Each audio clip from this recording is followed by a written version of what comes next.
Welcome to the Falls Count Everywhere podcast.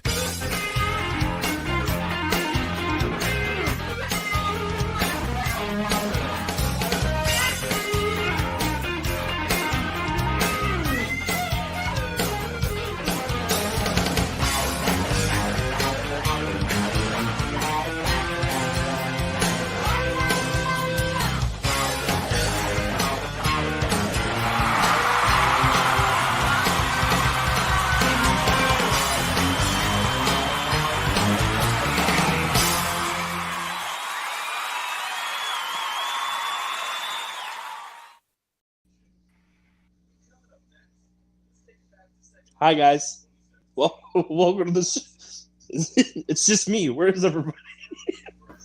I was trying to bring Ruby on when I saw he got there, and somehow that got messed up. I'm like, oh, this is Ruby's position. Like, what's going on? His device is not connected for a second, but that's why we got make sure everything got going, and try to get the show going. Welcome to the Falls Count Everywhere podcast.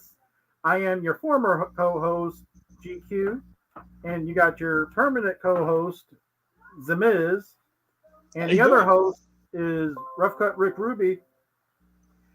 He just sent me a message, but I can't check it because I'm on my phone. Hold on.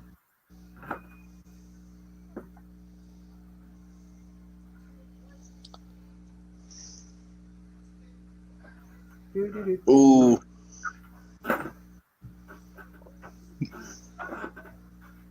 Jacob Fatu's on the TV right now.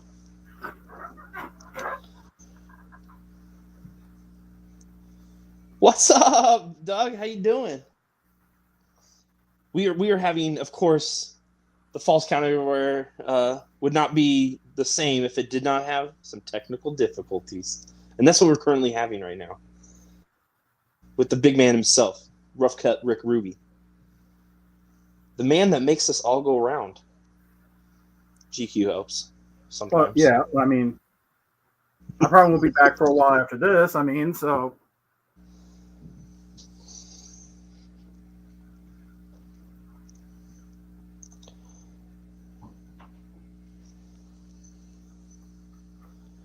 I had nothing. A lot of dead air. This is like a searcher match. Whoa!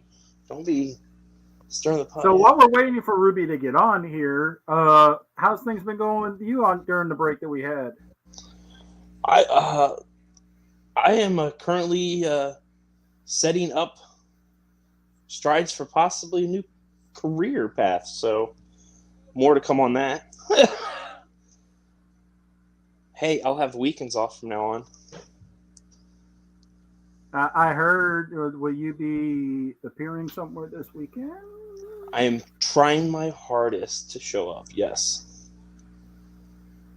But it's a lot better than just having, Guido do it all. So, Hey, Guido's done great. Albert is not easy either. So I feel bad that I had to take some time for myself.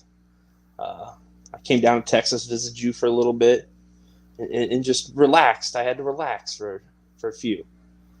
Yeah, but I don't know why you asked to see the basement of the Alamo. Yeah, screw it. When you're there, right? When you're in Rome, you got to see it all. I know you're trying to be like other characters, but you also got, in trouble in the theater once. Anyway, did you see the announcement with AEW with Cody Rhodes? Yes. I've been like, what to do, what to talk about. I don't think it's a bad thing. I don't think it's a good thing. Like, everybody's so up in arms about it. Like, he's one thing that I think is really funny is like you have all these people that are like, and I follow a bunch of people on Twitter, right? And they've complained about him or like, oh, AEW's just booking WWE guys, and now you got a WWE guy, quote unquote, going back to the WWE. Like, come on. It's one of those things. I mean, the rumors are going to start already, but he also has other outside projects as well. Yes. He has that one like show where you can.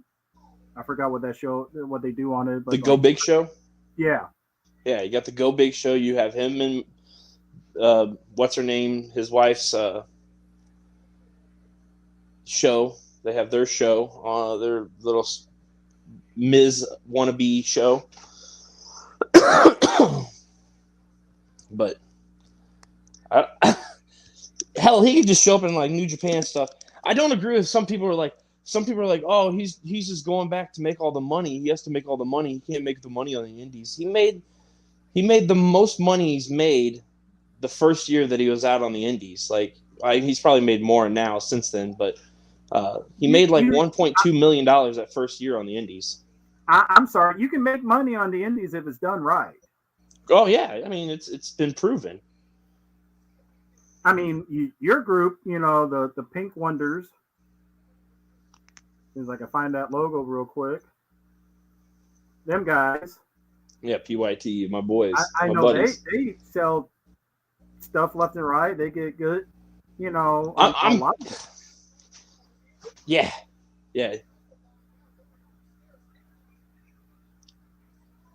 I mean, I can see the business ventures and all that. Maybe he just doesn't want to have like an in charge role anymore. I mean, there's that. He's also made it known in the past. If you've watched like other podcast shows or interviews that he's done, he's made it known he doesn't want to wrestle forever. So this might be his time just to. I mean, I'd go out better than he is, but maybe how he wants to. I mean, everybody tries to decide how they want to go out or whatnot. I mean, so, and it's one of those things. I mean, does anybody really stay gone forever? Well, that yeah. Ever. I mean, how many times we saw Mick Foley and Ric Flair come back?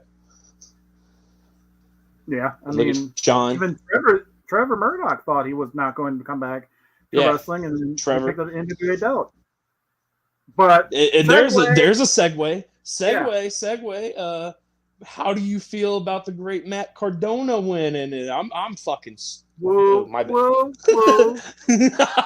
I am so stoked about it. Like I read it and I was like, yes, this makes me so happy. I love seeing Matt Cardona have probably one of the best let goes from WWE ever. Plus, it's really nice that the indie scene really has a light on it now again. Like it's not just there as it used to be. The indie scene is really making a strive as that third competitor. So you have WWE, AEW, and then the indies.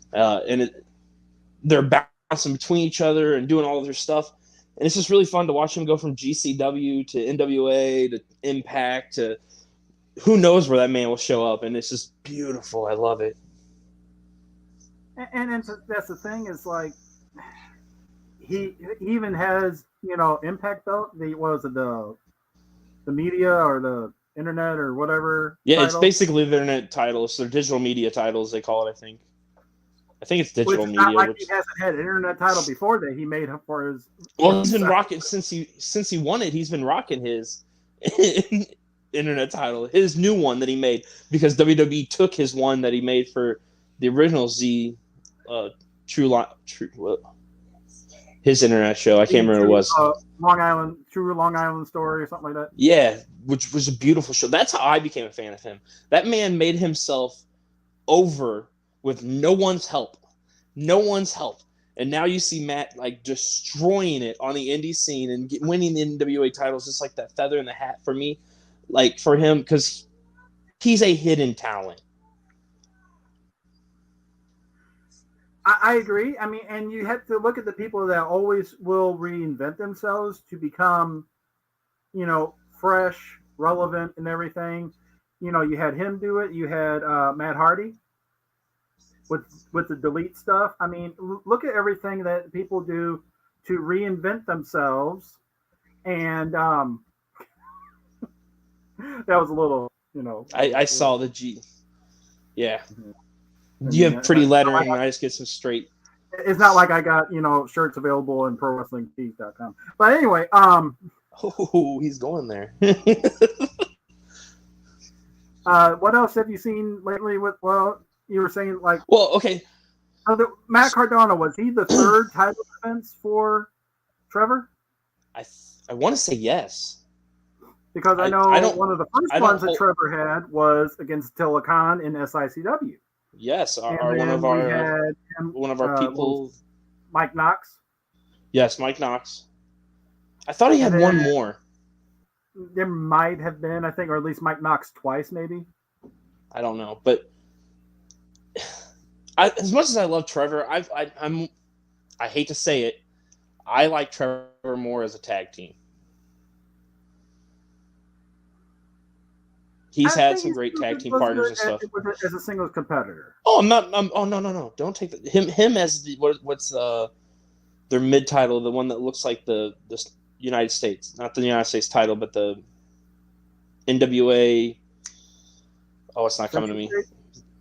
Is that what it's called? I don't know. It's the one that's red. We can ask somebody later on about the titles you're talking about. the belt that's red. When he held that for a little bit, and that was a fun run. That was actually a really fun run for him. I mean, it's just now where do we go from here? We already know that the former champion is already challenging Cardona for it. Yes. Where does that leave Trevor now? I mean, there had to be a reason Trevor had to lose the belt so quick. Yeah, that's looking stuff that we don't know and we don't need to know. So right, that way we can enjoy the show. So I don't know. It's very confusing, like where you go with Trevor now about it, because I was not expecting for Matt Cardona to come out with the win. Like it, I almost wrote that match off, to be honest with you. And now, we already had an NWA shirt available on ProWrestlingTees.com. Well, I knew that, but I mean, it makes you think that they were going to do that, and with all the belts that he has, that either he gets that one or it kills a lot of what they're building for him. I'm just happy he didn't go to like AEW and get lost in the crowd. Like he went to the Indies and literally like showed everybody that it's funny that Brock Lesnar makes a statement about for these younger guys coming up that they just need to get off their asses and learn how to make money or put butts in the seat. And then you have freaking Matt Cardona on the internet and wrestling for NWA and all these guys just putting butts in the seats, and it's beautiful. It's beautiful to see. These guys. There's been technical difficulties, Playboy. That's why. Plus, some of them might have been caused by me anyway. But yeah, he's on his way. You're the reason for the technical difficulties? No, Matt Maniac showed up. Ah, okay. But it's just proof because Zack Ryder, Matt Cardona. What are you going to say? That was one of the guys that I was cheering for back in the day. Cody Rhodes is another one that I was cheering for in the back in the day. So, it is nice to see these guys actually finally making moves and showing people that they were draws before ever leaving WWE. And now they're making Vince and the WWE creative kind of shut their mouths up. And, if Cody does end up going to WWE, is that more of a milestone and a step in the right direction of Vince and them guys going, okay, we understand that we might have done wrong with some of those guys like Cody Rhodes, like maybe the Ascension. I'm not saying the Ascension's coming back. I don't ever see the Ascension coming back to WWE, but never say never, right? I really those kind of pushes that the Ascension did with all the different tag teams, legends, and then he also has Heath Slater that did all that, and they went. Well, that's what I'm saying. Is those are all the guys that I was really rooting for. I had my son. I need to find that video because I posted it on We Talk Wrestling once of what his favorite wrestlers and why he watches wrestling now. Because we have 300 wrestling action figures, right? Because we collect them. So he lays them out. Well, most of those wrestling figures are my old wrestling figures, right? And my favorite top 10 wrestlers from the Ruthless Aggression era, the CM Punk era, that little span are in that group. And it was really funny to watch my son pick his favorite wrestlers currently and then to pick my favorite wrestlers in there. And then I told him to pick the one wrestler that I hated, and he picks freaking John Cena in the it was freaking amazing, and I love it. And you'll see Zack Ryder, Cody Rhodes, Dolph Ziggler, all those guys were the guys that I was cheering for and wanted to win. I'm not that big of a main event kid. I like the mid-card world. I like the IC title, the tag team world. So those are the guys, and it's just really fun to watch Matt Cardona now be that world title guy that some of us knew or felt that he could have. So like, I find it very special. It's what keeps wrestling fresh and enjoyment, right? No, I agree 100%. It has to be fresh. Nobody wants to see the same stuff over and over again. Like me. I mean, but anyway, hopefully killing time so Ruby will get here. And before we get into the guests that we have and their Hall of Famer guests, as well as Ruby is, how about the announcement of the inductees into the ROH Hall of Fame? Oh, we got what? Samoa Joe, Daniel Bryan Danielson, whatever you want to say, American Dragon. Brian. Say Brian. You work on that. Brian. The Briscoe brothers. Who else was it? That's it so far, right? I think that's it. So far. Yeah, I think that's it so far. I mean, when you talk a class, that's a pretty good class. I really hope to see ROH actually make a strong recovery and come back. So I think this might be the start of it, at least. I mean, I hope so. Got people that were major contributors that they can get right now were major contributors to ROH in the beginning. Right. Oh yeah, I mean they were huge. That's a joke from Doug. I love it. That Ruby just chose not to hang out with us and do his job. He's playing Wreckfest. We play Wreckfest on PlayStation.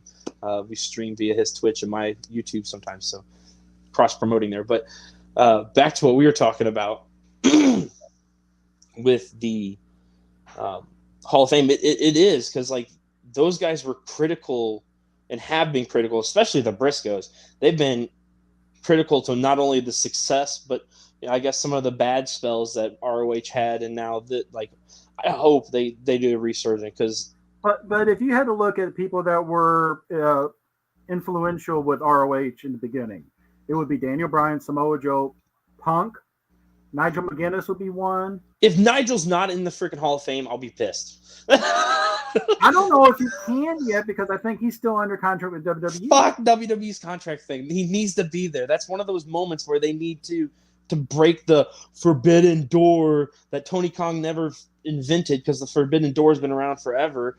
God, learn your guys' multiverse in wrestling. But you like that one? That was good, wasn't it? It's really good when you start using multiverse in terms of professional wrestling. So I mean, let's be honest. If you really want to connect the dots, there is a multiverse in wrestling, and we get to watch it unfold, which is beautiful. People don't respect it. Let's bring on one Hall of Famer right now. If he's ready. Down. If he is ready, shake his head yes, so I can hit the button.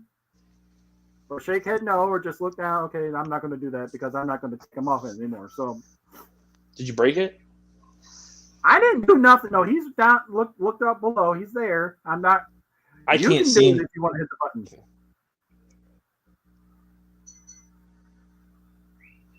Hey, the boss said let's start bringing guests on.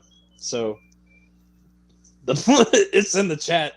We're not going to get in trouble. We're doing pretty good, though. Well, let's bring on one Hall of Famer first, unless he doesn't want to be brought on.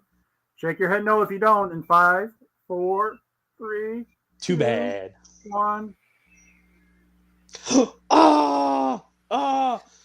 It's dude, Dave. Look at that background, bro. Oh. Yep, you all started without Rick. Rick. Yeah, you all started without me. Appreciate it. This is I my thought little surprise. I didn't press anything. I didn't press anything. It was me. We were getting behind. It was like maybe he's waiting and wanting to get it going. Dude, that background and is so sick, when I hit the start is when I saw you hop on, and that's why I did it. Yeah, well, we all want to make sure that we're all ready to go, and we chat in a green room before we just hit go live to every outlet. We got some last minute stuff on that though. Do we? Yeah, I'm just asking right now because flat out, you dropped the ball, GQ. You come waltzing right on this fucking show. Excuse my language, and you come right on here, and you hit. I mean, every time. I mean, I make sure that everything's ready to go before we hit. You know, that we go live, and yet it's 8:02, If Facebook gives us to 8:09 before we go, before they drop the whole show, and I was I getting ready to thought it was come on. 8:05, I had a so- lot to do. I'm a busy man. Don't you understand? I have a lot to do.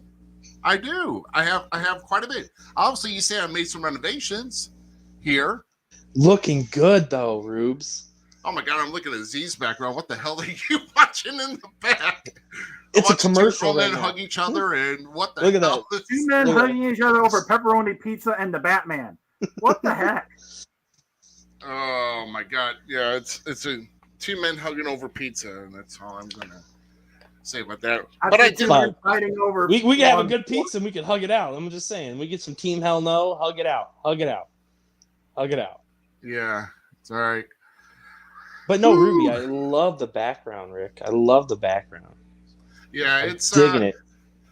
Yeah, it's I mean, I actually have a little bit more, but I don't want to cut just with just my head and going up. So there's actually more to it, but I'm going to get most of it right here. What about going long ways down? What? What about having the belts go long ways down? Yeah. Well, I mean, this is about as much as you're going to get. So. But that's what I'm saying. If you're able to do it, I mean, if you're having more to show, long ways down might be the way to go.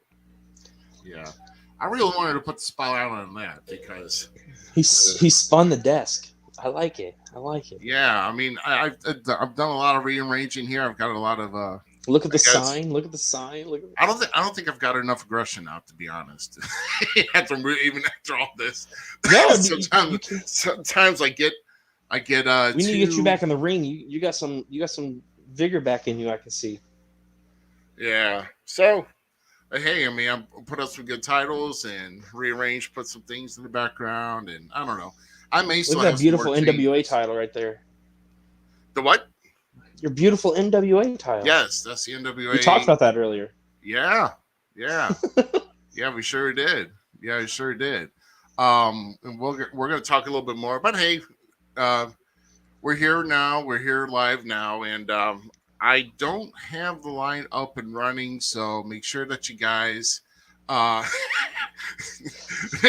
make sure that you guys comment in the chat, and we'll definitely bring you on here. But so you get to see the area where it's not.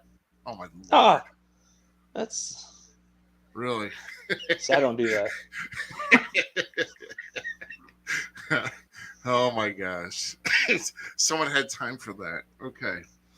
I'm just saying someone had time for that. I was in the room since 7:30, so I know, but I know, just sit and wait. 8:00, let's go live. that's what kind of show Here's the thing is I give access. I give trusting access to my co-host of like, hey, let's make sure we get our stuff together before we go. I know. Hey, he's taking the blame of it, but that's all right. But someone really doesn't like you, G. Someone really doesn't like you. Oh my God. I can easily and quickly run from Texas to California, and you should never use the words quickly and run in a sentence when it pertains to you. I'm just saying. I actually want to see GQ really run. Like, can we get a foot race? No, you don't. No, you don't. You don't have to watch. You can hear. Same thing with me. I mean, I don't run, so like, Zmiz is going. All right. We're going to stop bantering here. Our guests have waited long enough here, and you can wait here. But our first guest that we're going to bring on here this evening, and of course, is a member of the 2019 class in the Midwest Independent Wrestling Hall of Fame with a great successful coming back from COVID in 2021 and off to a great start already here in SICW, which we will talk about here later. Ladies and gentlemen, let's welcome Herb Simmons to the podcast here this evening. If we can bring on Herb. There we go. Hey, Herb, how you doing, sir? Fine. How's everybody doing? We're hanging in there. Doing good. Good to see you guys. Yeah, and our other guest is our inaugural inductee into the Midwest Independent Wrestling Hall of Fame. We won't announce what year because it's been kind of a while back, and we don't want to show his age. But he's the promoter and great successor for American Championship Wrestling. And ladies and gentlemen, is the one, the only, the Searcher. Da-da-da. Oh, I'm sorry. Hey guys, Searcher, how you doing, man? Hey, what's going on, guys? Doing okay. It's all right, man. Well, we got you guys both on here this evening. And sorry I didn't have any. I thought I had enough to do little musical intros and everything else, but I was lucky to get that. So, but how is the Searcher doing? I'm sure you've got a lot to do yourself. Searcher's been pretty busy making a freaking coffin, but anyhow, it's all been good. Right. I've been good. Yeah, we're gonna dive into that here a little bit later here, but we got definitely a list of questions. And actually, I'm not. You guys, I know I missed the whole conversation with what happened this past weekend, unfortunately, with Trevor Murdoch. I'm actually kind of disappointed in that, to be honest. And but that's just me having a personal, personal connection here, knowing where he came from. But best of luck. But Z's actually got our first question of the evening, which is going to go to our to the one and only Herb Simmons here. So I'm going to let Z take it over.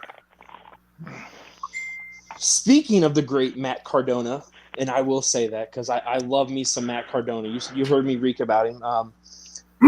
With him winning the NWA World's Heavyweight title and your involvement with them in the past, having them fight the great Trevor Murdoch for that NWA titles with Attila Khan, would you ever consider, knocking on their doors and seeing if you could do another cross promotion platform with the great Matt Cardona as the champion?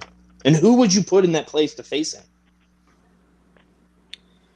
Well, I'm happy to say that Billy and I continue a relationship since that, before that match with Attila and Trevor, and since then on some other business, wrestling business. So, that's a possibility. I'm kind of like Ruby. I was, the shock of that title switching that quick, that wasn't supposed to happen. But Trevor, I guess my answer is that if the NWA is supposed to be the NWA, and Billy and I have had this conversation quite a few times about what the NWA stood for and what it stands for now. If you don't know what made the NWA and how the NWA got to where it was, all you have is three letters. If you're going to use the NWA platform and what it stood for and what it meant, changing it that quickly, and when you come out and said, I'm going to bring back the old style, old school, I don't know if we just did that with a quick title change like that. But yes, to answer your question, I would definitely talk about another match with the NWA. I mean, I definitely agree with and you know who I'd put against him? Be Flash Flanagan. Oh, that would be actually fun. That I would pay to see that. That'd be a good one. I see that too. I can see that match happening. I really can. The one thing that I can actually commend, being the young cat on the group and having a different viewpoint on the wrestling world, I like how the NWA right now kind of has that real mixture of new and old.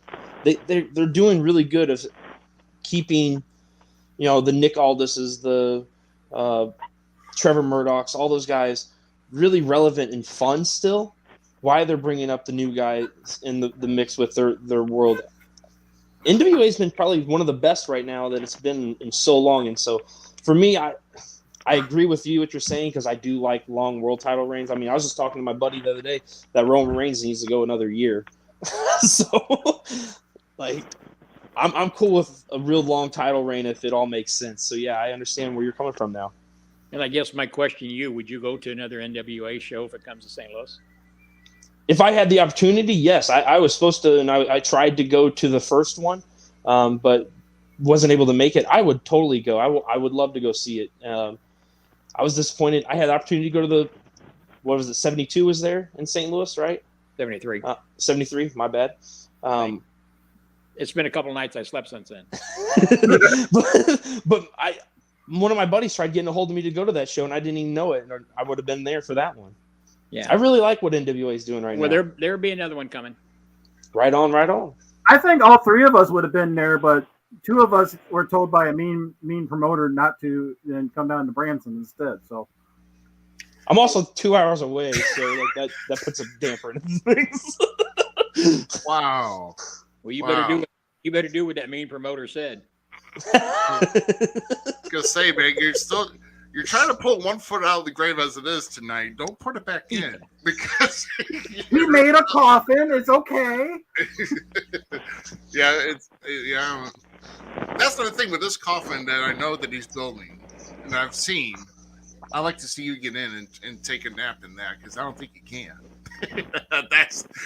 Is it thin? I don't think Playboy barely could. I think so. You could fit half the roster in this thing. I made it like the old WWF, huge. Oh yes, the big monstrosity. I love that thing. For Yokozuna. Yes. Yep.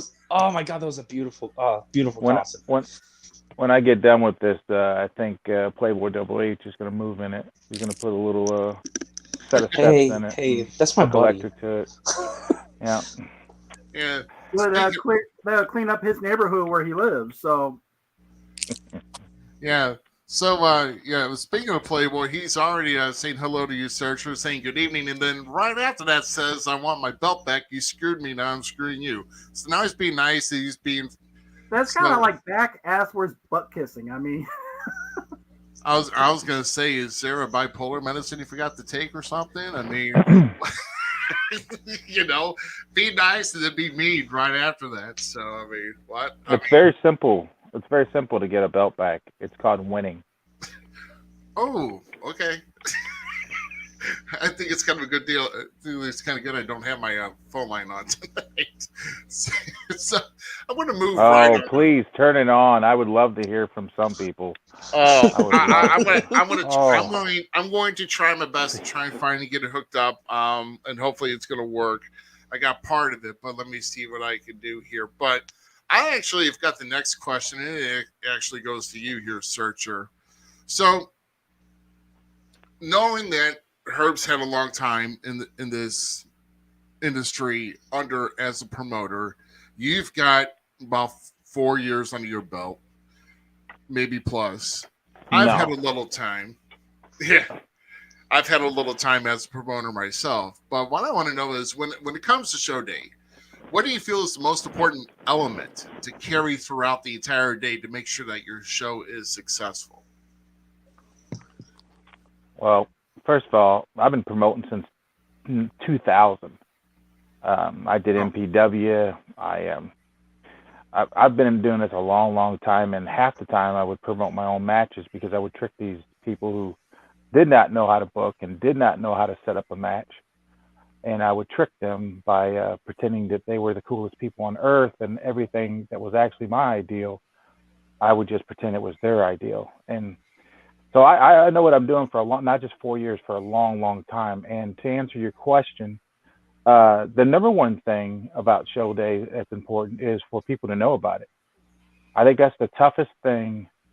It is the hardest thing to get across to people. Just because you think your gimmick is cool, just because you think you got your name on your T-shirt, and your mom and your sister and your brother says you're a really good wrestler and people like you, that doesn't make it true. It also doesn't mean that you will not bring a single butt in the seat. You will not have one fan show up unless you get out there and hit the bricks first, long before show day.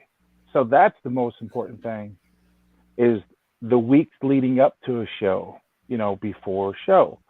But show day, and I see this a lot, and I'm not using kayfabe. I'm not going to try to be Mr. Inside Wrestling like most marks do. I'm going to say on show day, the most important thing is you need to let your family, your friends, your job, especially when you got months and months in advance of knowing when the show dates are, You should make sure that all those people realize that this is going to take me all day, that this is something I need to show up early. I need to be professional. I need to get in gear. I need to help set up if that's what, is called upon me. I need to get in gear. I need to take pictures. I need to do promos. I need to do meet and greet. That day is, you are no longer who you are. You do not go out in the audience, hang out with your belts, smart yourself all over the place and just rub it everywhere and everybody wants to see you. You stay in the back, you be a star, you be who you are, your gimmick for that day, and you do what you're told. That's a big problem with wrestling in this area. And I saw it. I've seen it my whole career. You get booked on a show, you show up, and the so-called booker says, and he calls himself a booker, but what he does is he's like, hey, you wrestle such and such, and you guys do what you want, or I want him to win, or that's not booking. That's not, that is nowhere even close to being a booker. A booker is a guy that is the same as a matchmaker, which will make matches that the fan, because that's the real bookers in this business, and the most important people on show day is the fans. A real matchmaker, booker, will book a match with some sort of story, a meaning to it, or the match has, like I said, it's kind of popular, the little thing I did on my podcast about why are you two wrestling? I go to shows all the time, and these matches, there's no rhyme or reason. They just show up, and this guy is wrestling this guy, and there's no reason for the match. No, number one contendership. Everyone has a title in a lot of federations, which in ACW, there's a world title and tag titles and ladies title. That's it. But that's the most important thing. Be professional and let everyone know in your life that this is what I do. And no one, unless you're with the WWE or some other bigger companies, you're not really making a living on this. So this is like your hobby.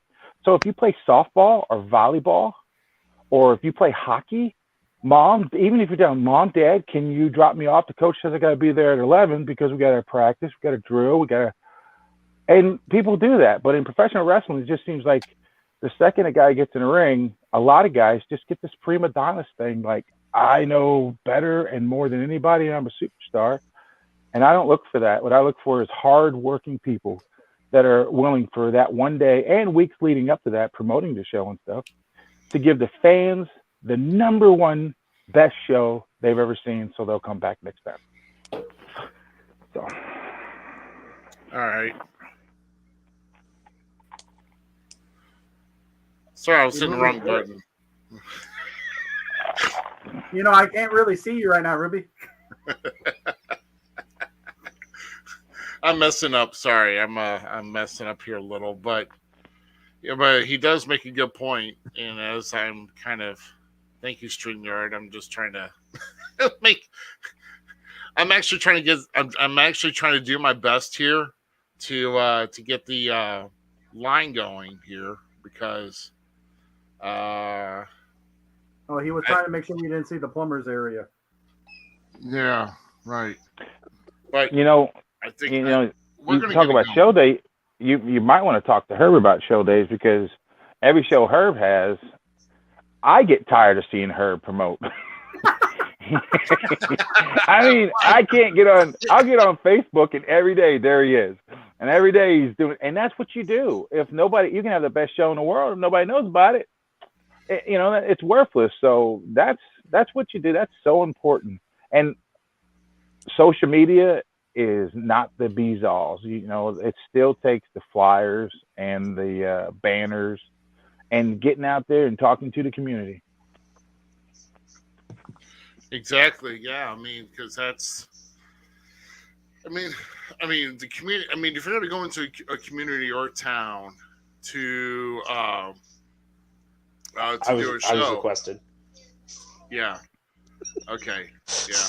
So I mean, it makes a lot of sense, because you want to make sure that you're doing all the promoting that you can leading up to the show, because you'd be surprised, how much it takes just to even get a couple hundred people in the seats, when you book the show, and when it's time, as far as like how much time you have to promote in that.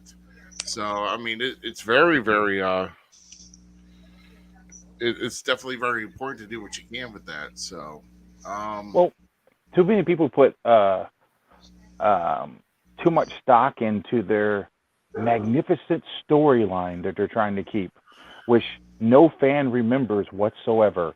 It's like, hey, we're writing a Raw or a pay-per-view here, boys. No, you're not. You're supposed to entertain the fans that's out there. I mean, Hulk Hogan them said it best. If you go out there in the beginning of it, you're supposed to body slam and then it walked into a slam off the top.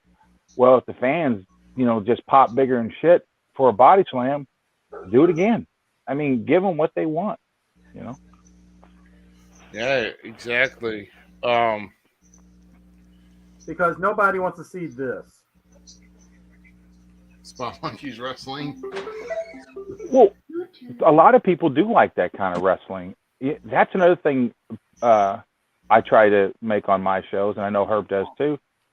Something for everybody, everybody, every fan out there should be a wrestler or something they can relate to.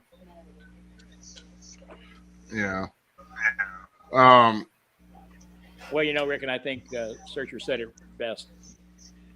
If you have to wait until the day of that show to worry about anything other than if everybody's going to show up, you haven't done your job. Amen. Your big worry you should have that day is the talent going to be able to show up? We kind of witnessed that a couple of weeks ago. We had 3 guys that couldn't make it the day of the show, late afternoon. And, the old saying, you can't make chicken salad out of chicken shit doesn't hold water anymore, because the guys in the locker room pulled it off. When you had a small show to start with, as far as talent in the locker room, because it was a fundraiser, and not everybody could make it anyway. But then when you lose 3 top talents, you got to pull that off. And by gosh, they did for just under 1,000 people there. I was so proud of that, because that afternoon I was worried each time that phone rang, and this guy's not coming. This guy got hurt, shoveling snow, blah, blah, blah. But if you have to be worried, it's too late then to worry about if you've done all your homework. If you don't know a week out, week and a half out what your show is going to be, you haven't done your homework. Very true. Absolutely. And like you see, you always got to have backups. Hopefully you have some backups for those in case they can't make it for injury, sudden injury, or like in this case, at this time of the year, weather. Yep. That's another thing. So you've got to. A lot of people just got to be ready to go with that. So, but yeah, it's show days, crazy days, especially when it's in the promoter's hands, and because the promoter is always moving constantly. So, but yeah, but definitely kudos to you guys that continue to do it, because it's not an easy job. I know that for a fact. I just want to say one more thing about that too.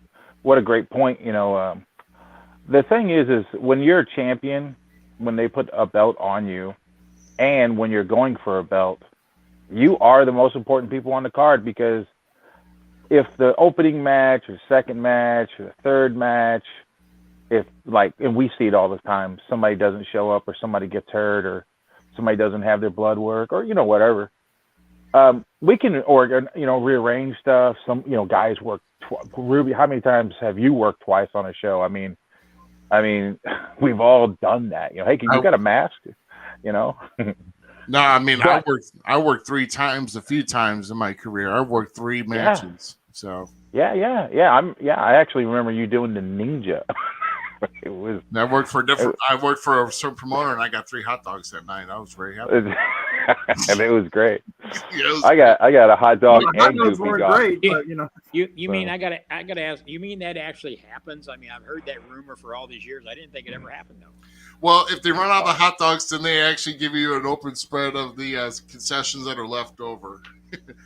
Cold nacho cheese and chips, and it happens. It does happen. It so happens.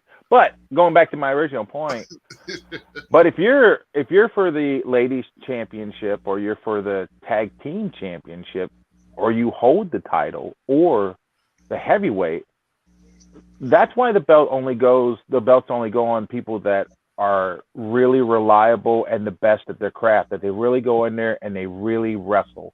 They really go in there with a desire to be the champ. And the ideal is not just to get the belt. It is get the belt and do everything it takes to be a champion. And those are special people. And luckily, I think just about everybody in my federation has that desire to be a champ. Like you talk about Trevor not having the title very long. I don't see much. I don't watch wrestling, and I don't really see much of NWA. But I mean, Trevor, I really like Trevor, and we, started together, and we have a long history, me and Trevor.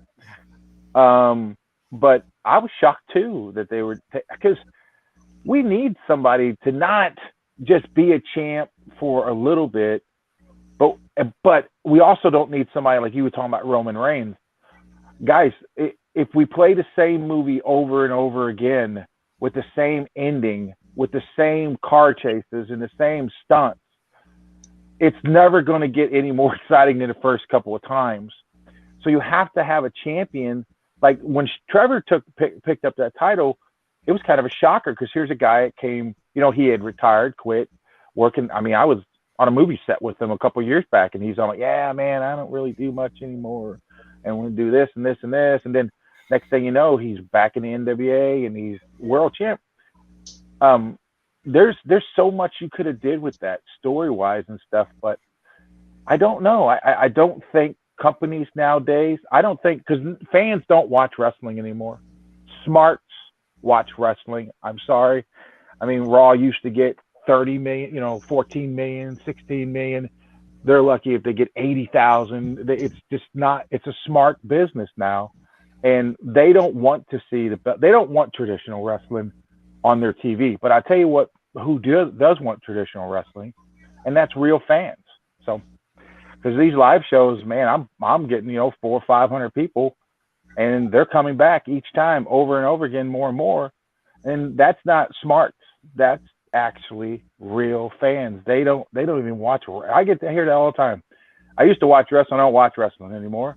You guys should put this on TV because this is the way wrestling used to be, and all that kind of stuff. And what's wrestling going on today for these people, younger people and stuff, and even the diehard wrestling fans? Wonderful. You love it, great. But is wrestling going to be around in 30 years because of the last 15 years? I really wonder. I have no idea. I don't know. Of course, I don't know if anything's going to be around in the next 30 years the way this world's going.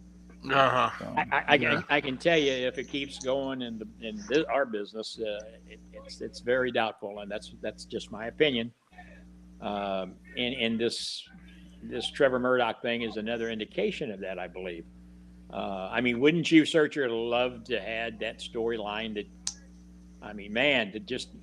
There's another at least 6 months to a year with that. yes. It's easy to Monday morning quarterback, Yeah, that's true too, because they're dealing with a bigger budget and a bigger world. Not much bigger. Yeah. Those guys. Well, those guys aren't making what you think they make. Well, never. That's what I used to tell people all the time. That in the 90s, when everybody was like, oh man, that was the golden time for wrestling. Actually, the 60s and 70s was when because Bob Orton, I rode in a car with Bob Orton 1,000 times, him telling me how him and Randy Savage and a lot of the guys he was running with, they were making $5,000 a week in the 70s. Yeah. And then you listen to people like Adam Bomb, and you listen to people like Hakushi, people that work for the WWE that was on Raw in the 90s. They were making $50 a freaking show. I mean, they were barely making, and because people have never seen a real contract, most people, they have it, like I was telling just Herb the other night, a real contract from, if you got a contract, you paid for everything. You paid for your driving, you paid for your flights, you paid for your rooms, you paid for, you got hurt, they didn't, pay for any of that. So maybe today that's the thing. I think Undertaker didn't he say that wrestlers today are soft? Yeah, I don't think they could make it in the world of 20 years ago, the wrestlers of today, because it's all about me. And then Harley Race told me that it ain't about you, it ain't about me. It's about me and you making magic. So Putting butts in the seats. Yeah, the show's the most important, not my match. Yes, go out there and have the best match in the world, but if the rest of the show sucks, you're not going to get more people the next time you come back, and you're going to have less and less people. So the whole show's got to be good. You got to have that dedication to the whole show. And that's one thing I think that the industry has to learn. These men and women out there working, it's you're there to do a job. If you can't check your ego at that door, you are going to have problems. And when you've been around it as long as Searcher have and I have, I mean, you can tell within the first couple of matches of a new guy where their ego's going to be at. And though I get so tired of hearing about the titles, they're props basically. And come on, go out there and give the fans what they're paying for, and I guarantee you they'll come back and see you, and they'll buy your merchandise. If you're only in this business to sell your merchandise, that's not wrestling. Go open you up a retail store shop and sell it there. Or if you're in this business, to be an undefeatable fighter, and you tell people that, and you've never been in a real fight in your life, you're in the wrong business. So. Right. Yeah. GQ was saying something. I'm sorry, sir. I forgot where I was going with it now. So no. Well, you got some notes there to lead you. I know. Like it's weird for me. And Searcher said something about wrestling being around. I think wrestling still be around in 30 years. It might morph again into something different. But I'm in the position like where I love the old 70s, 80s, and I'll go back. If somebody be like, "Hey, watch this match," I'll go back and watch all the old matches. I don't care, because there's gonna be some lesson that I can learn and see in the match, and I love watching them. But then I can go watch AEW or any other stuff, and I have a small place for comedy wrestling. So when Shikara was around, and that was more of a comedy-based promotion, I enjoyed their stuff for what they were and what they had to offer. That's the great thing about wrestling is you guys get to have the guys that keep the legacy alive and the tradition, and pass that down to the next person, and hopefully they'll continue doing that. But then we also get to see these other guys try doing something way different out of the box, and that's what's beautiful about you guys and the bookers and stuff. So I thank you for it. That's basically what I was trying to get at. Let me ask you this question, Miz. When you watch those 70 and 80 tapes or however far back, and then you watch some of the new stuff, do you find yourself saying, man, I saw some of that back in the 70s and 80s, but now these guys are doing it differently? Do you ever find yourself judging it that way? Yeah. So like one of the things that I was watching, and my son, so I watch wrestling with my kids now too a lot. And my oldest son's really getting into it. And we were talking about, spot monkeys and stuff and using all that terminology. But how I am not a Young Buck fan, really. I respect what they do and what they can do and all that kind of stuff. But they ruined the super kick, in my opinion, to where it's so Everybody overplayed. does it. Yeah, it's so overplayed. It's just boring to see. It's not cool anymore, like when Shawn Michaels would tune it up, or the certain wrestlers that did it as a surprise move.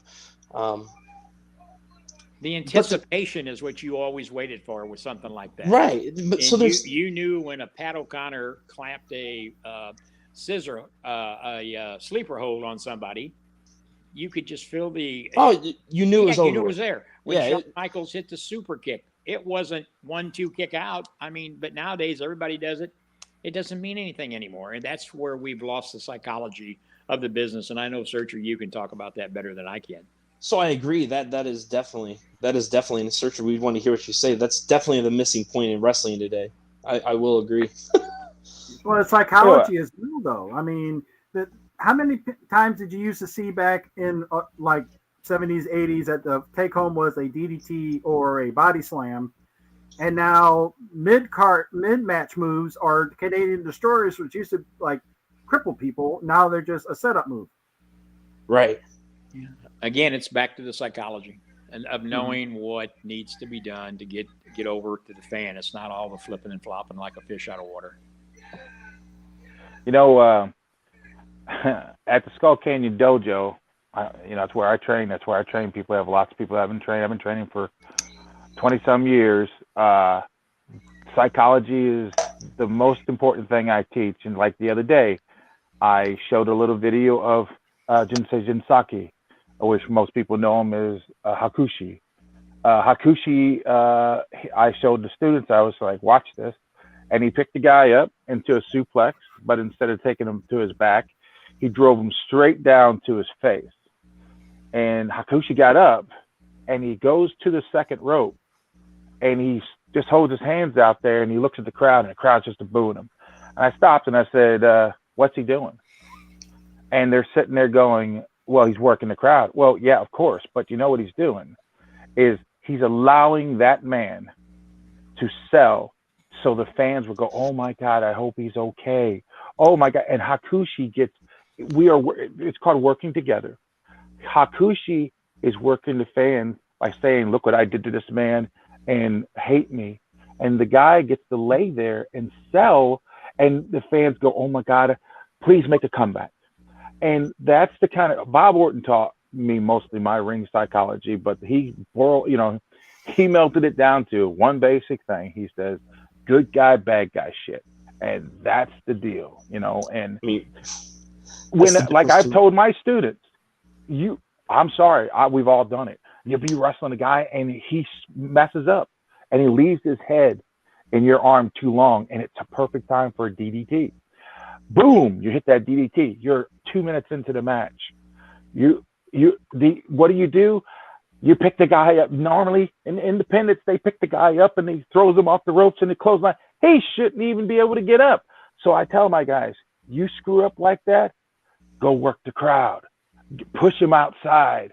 Give that move the credibility it deserves. It's one of the coolest moves in freaking wrestling, and you are killing it. The power bomb, the choke slam, the tombstone, the DDT.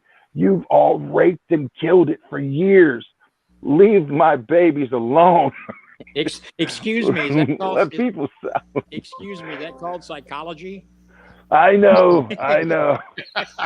That's and I love trainers that say, let me teach you psychology here. And then he gives you this 9-minute speech and you're like, I don't even think you know how to spell psychology, which I don't either. But I'm just saying. But yeah, you can spell psycho. So well, I just write good guy, bad guy shit. Come here, searcher. Fuck it. Chase and I are talking about that, about selling and how like certain wrestlers just don't sell anymore. But you like back to Dolph Ziggler. He's one of the best sellers on the big screens today, and actually making you still feel like moves are real. And they are though. And here's the other. They are. And again, I keep referring back to surgery because he's been in that squared circle for years. When he got in there against a guy that didn't want to sell, back in the day, you had one thing you did is you made him sell. Right. Yeah, you beat him down. Go in there against a Bruiser Brody or a Greg Valentine or somebody and don't sell and watch what happens. And I don't mean you go in there and hurt somebody, but it's going to be, hey, we got a job to do here. You can either do it with me or I'm going to show you something. Am I right, Serge? 100%. One of my younger wrestlers that's been wrestling about 2 years now, he says, when I get in there and it's okay, I know this program has only marks and fans or marks and wrestlers. I hope there's not a lot of fans out there because I still like to keep a little. I'm not as bad as Roddy Piper back in 2002 on Howard Stern, where he was like talking like all in kayfabe, but I like to keep a little kayfabe. I think it's important that everyone should not know the ins and outs of of wrestling. But he says to me, he goes, when I'm on top at the very, very beginning of the match, which is the way it should be, you should let your baby shine, and then that heel cuts off that baby, and then he beats him down, and there's a couple. That's how you set up a match. A lot of people don't even understand that. But he goes, I rush it because like I'll body slam a guy and they're jumping right back up or they're trying to take back over. You can't work like that. You can't stretch out the moment. If I shoot a guy up and I pick them over my head and he's got the fear of God in his eyes and I walk them all four corners and everybody goes, he's going to die. He's like 10 feet in the air and I slam him down. I should have way more than enough time to react to every corner of that ring to say, see what I did to your hero? But instead, if I take too long, which I'm actually helping him, because if I'm the bad guy and I just did that to him and I'm letting him sell, every woman out there, every guy that liked him is going to be more and more on his side. But the guy who don't know how to work will jump up real quick and he'll get down that Goldberg position. And he ain't going to wait for you to work, the sell with the crowd. And he's just waiting to spear you or kick you or that, like you said, that, sidekick thing or whatever. Super kick. It's a lot of people just don't know how to work and they don't get taught how to work right. I mean, I have been sneaking into shows lately and watching them. That's just what I like to do. And hey, we're all doing the best we can. But psychology, if you really want to know real psychology and taught it for real, Skull Cannon Dojo, come down. I'll teach you some real psychology. I mean, I love psychology. You don't have to work as hard, but yeah, you can still make little like moves that you wouldn't think were even, that big of a deal into a really, really big deal. So. Yeah. GQ, I think he's got a question for both Searcher and Herb coming up here, though. So I ask this: when you look back on last year in 2021, what would you say was the most memorable highlight that you witnessed in your promotion, and what would you say was your best show of the year?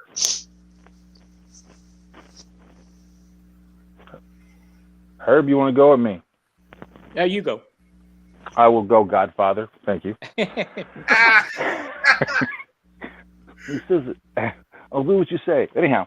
I yield to the younger. Thank you, sir. I would say my best show, we did a show in St. Clair. It was about 426. It's so weird when you remember how many people were on this. That's when you know you're, like, I never wanted to be a promoter, but you're a promoter when you can, like, call out how many people were at a show.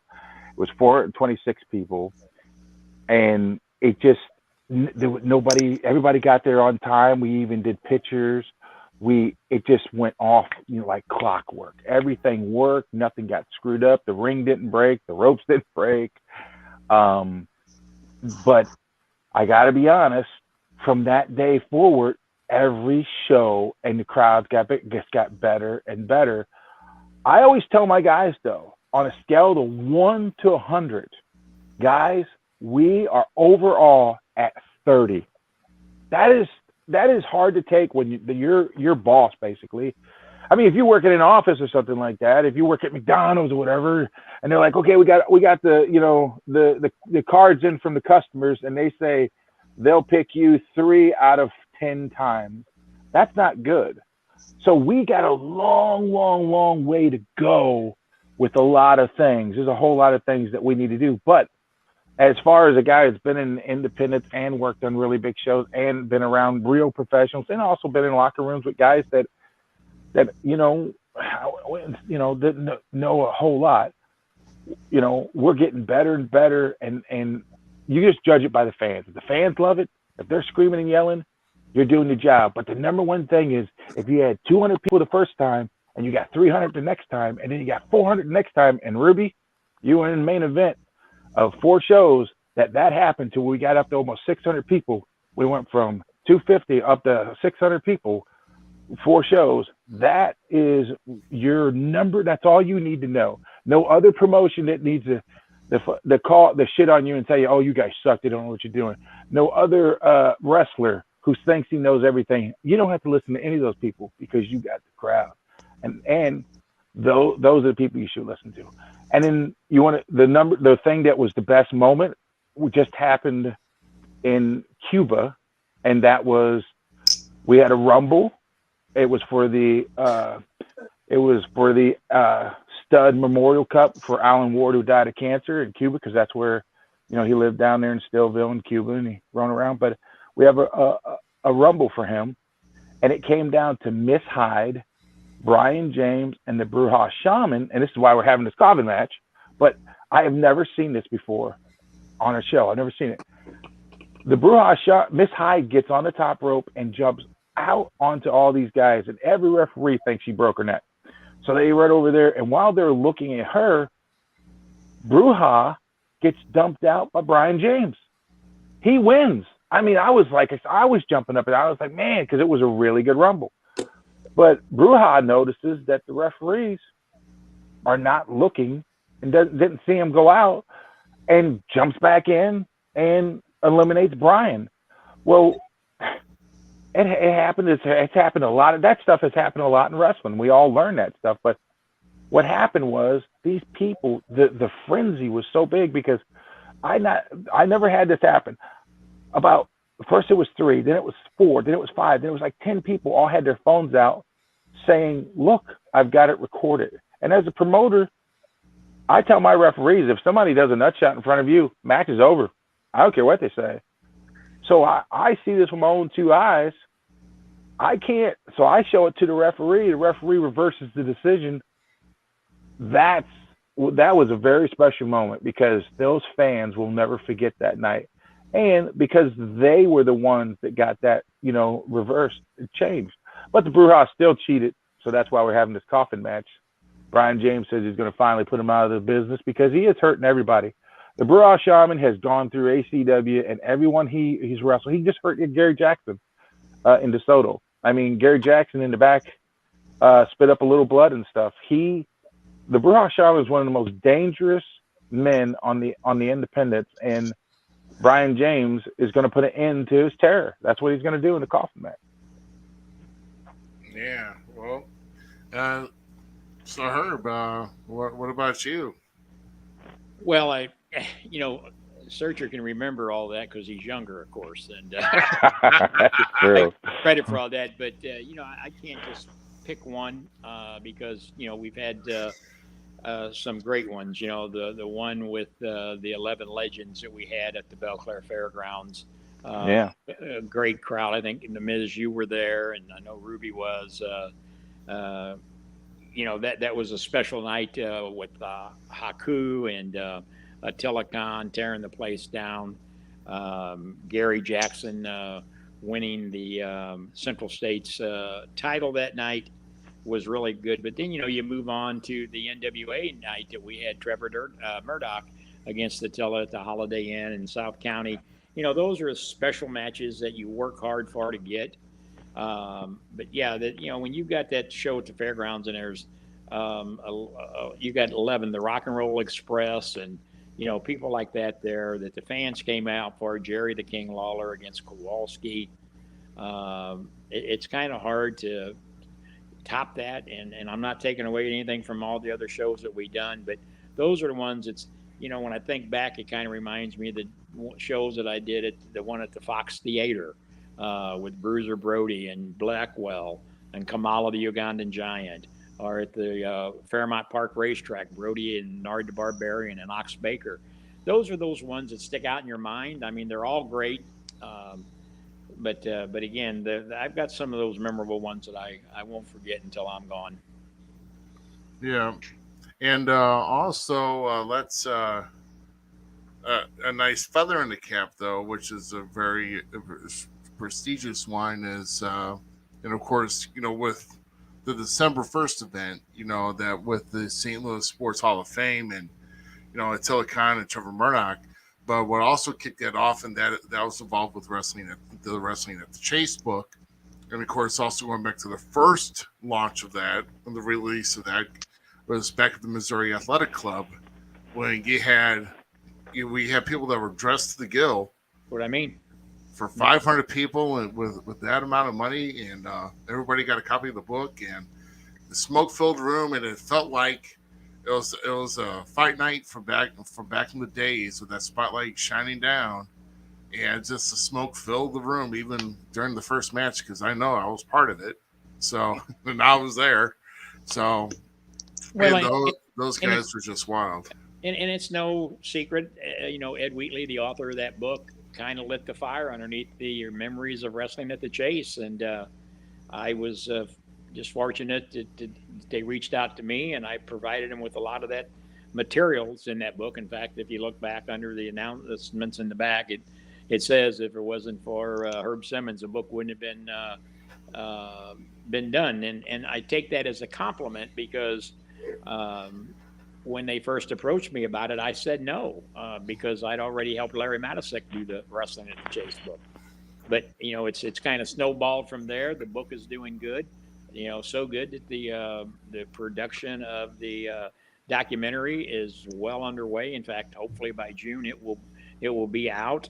I think that's going to really keep that fire lit underneath it. And they were just the production crew was over at the Ace Wrestling Academy last Thursday night, interviewed Cowboy Bob Orton Jr. and a couple of the students that was there. So that's going to kind of be filtered in there also. So I think it's that kind of high that right now we're seeing throughout the wrestling industry. As the Miz said earlier, wrestling has always been like a roller coaster, all the way dating back to the 40s and 50s.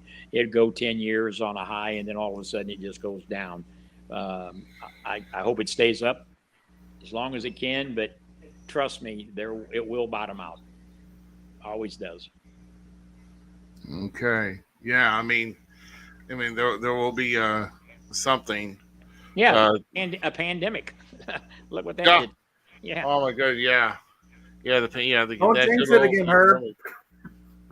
I don't think there's no jinxing anymore. I think people are tired of the pandemic. They're going. Yeah. We're taking our lives back. The year that hit, I had 32 shows booked that year, and we lost every one of them. And now we're trying to make them up, for a lot of the nonprofit organizations. But a lot of them hit. A lot of them took a hit. I'm sad we didn't get that Quincy show. Yeah, I'm ready. I still got a deposit on that building. Look, you guys got to understand, the pandemic is so real. You need to be wearing your mask. You need to get vaccinated. Unless you're at the Super Bowl and you're a celebrity, you don't have to do that stuff. Then you're magically, you can do whatever the heck you want. So, yeah. Well, wanted to throw this up there because there's been a certain person who's been trying to yeah. So we have it active. If you do want to call the line, it is 314-764-5540. That number has not changed. We still have ownership of that number, so we are good here. He's got to go grab his Mickey Mouse phone and hit the big button so he can call. Oh my gosh, I don't remember those phones too. I guess I'm kind of that old, but where are we at here? Oh. It's back to me here. Never mind.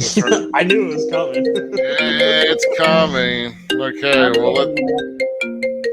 Let's when it's over. Yeah. Well, you've got the Falls Count Everywhere podcast. Who we got on the line? The 3-time ACW heavyweight champion, the only star in ACW, the only man that puts the fans in the seats. Playboy Double H. Well, Playboy, what's going on there this evening? I've seen you in the chat, so. Yeah, I am so sick and tired of looking at Searcher's face. I want answers. I want my belt back. I was cheated by you. I didn't lose. I beat Guy Smith. You restarted the match not only once, but twice, Searcher. That's not how we roll, buddy. I am the only star you have. You know that damn well.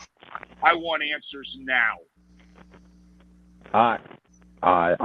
You asked for me to restart the match. You actually showed bravery, and for the first time probably in your career, you actually showed that you were standing up.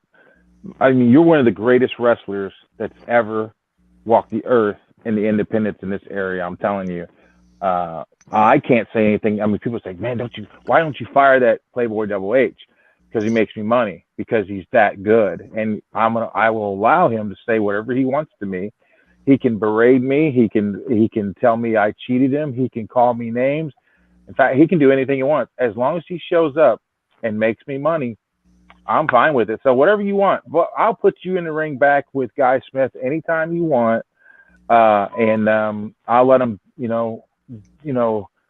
give you the shot at the title, or just let, whatever you want. You can have it, just as long as you remember one thing, that the only one that cheats to win is PYT. And if you would get past that, man, you'd be the greatest champion I've ever seen. Hold on. Just Hold can't on. stop. Stop right there, you has-been. Look, I don't cheat. Like my wonderful father, who is resting in heaven, God rest his soul, he always used to say PYT does not cheat, and I will live by that statement. Okay? And I will get my rematch, Searcher. I will get my rematch. I don't care if it's against Guy Smith. I've already beat Brian James I don't know how many times.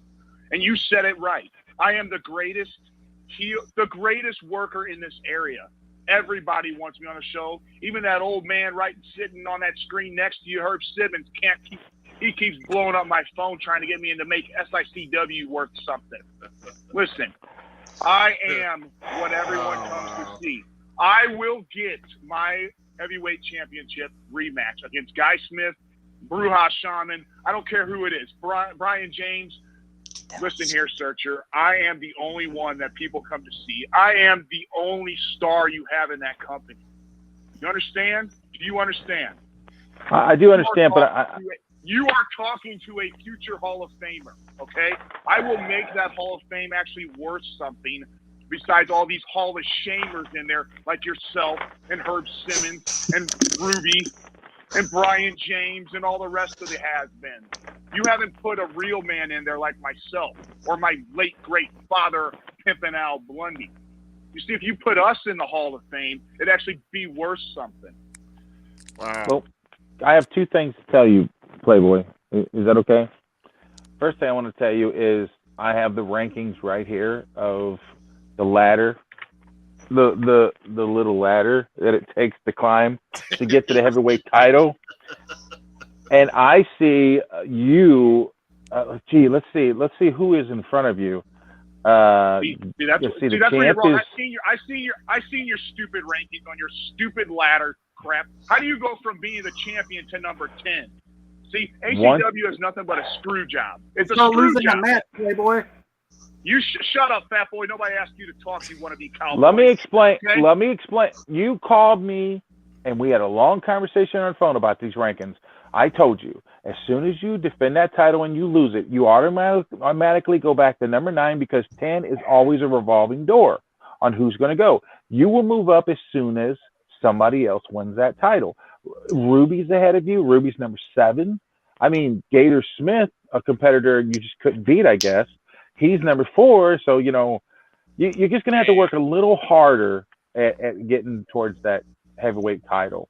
If you're a good boy, you're just like all the rest of the companies, all the other promoters, always holding back their superstars. See, if it wasn't for guys like me, independent wrestling in this area wouldn't be worth a damn. Okay, I'm the only one around this area that makes independent wrestling or wrestling in general worth something. Okay, I'm what everybody talks about. I am who they talk about. I'm the one who they always want to work. I'm the guy that they're blowing up my agent's phone number trying to get me booked on their shows, okay? I am just that good. I've been screwed too many times. Searcher, how many times have you screwed me? See, I'm the only 3-time ACW heavyweight champion you've had. Who else has been better than me? Absolutely no one, Searcher. Hell, you're even too old. You're even too old to step in the ring with me. Are you scared? I remember at a show in St. Clair, I offered you to get in the ring with myself.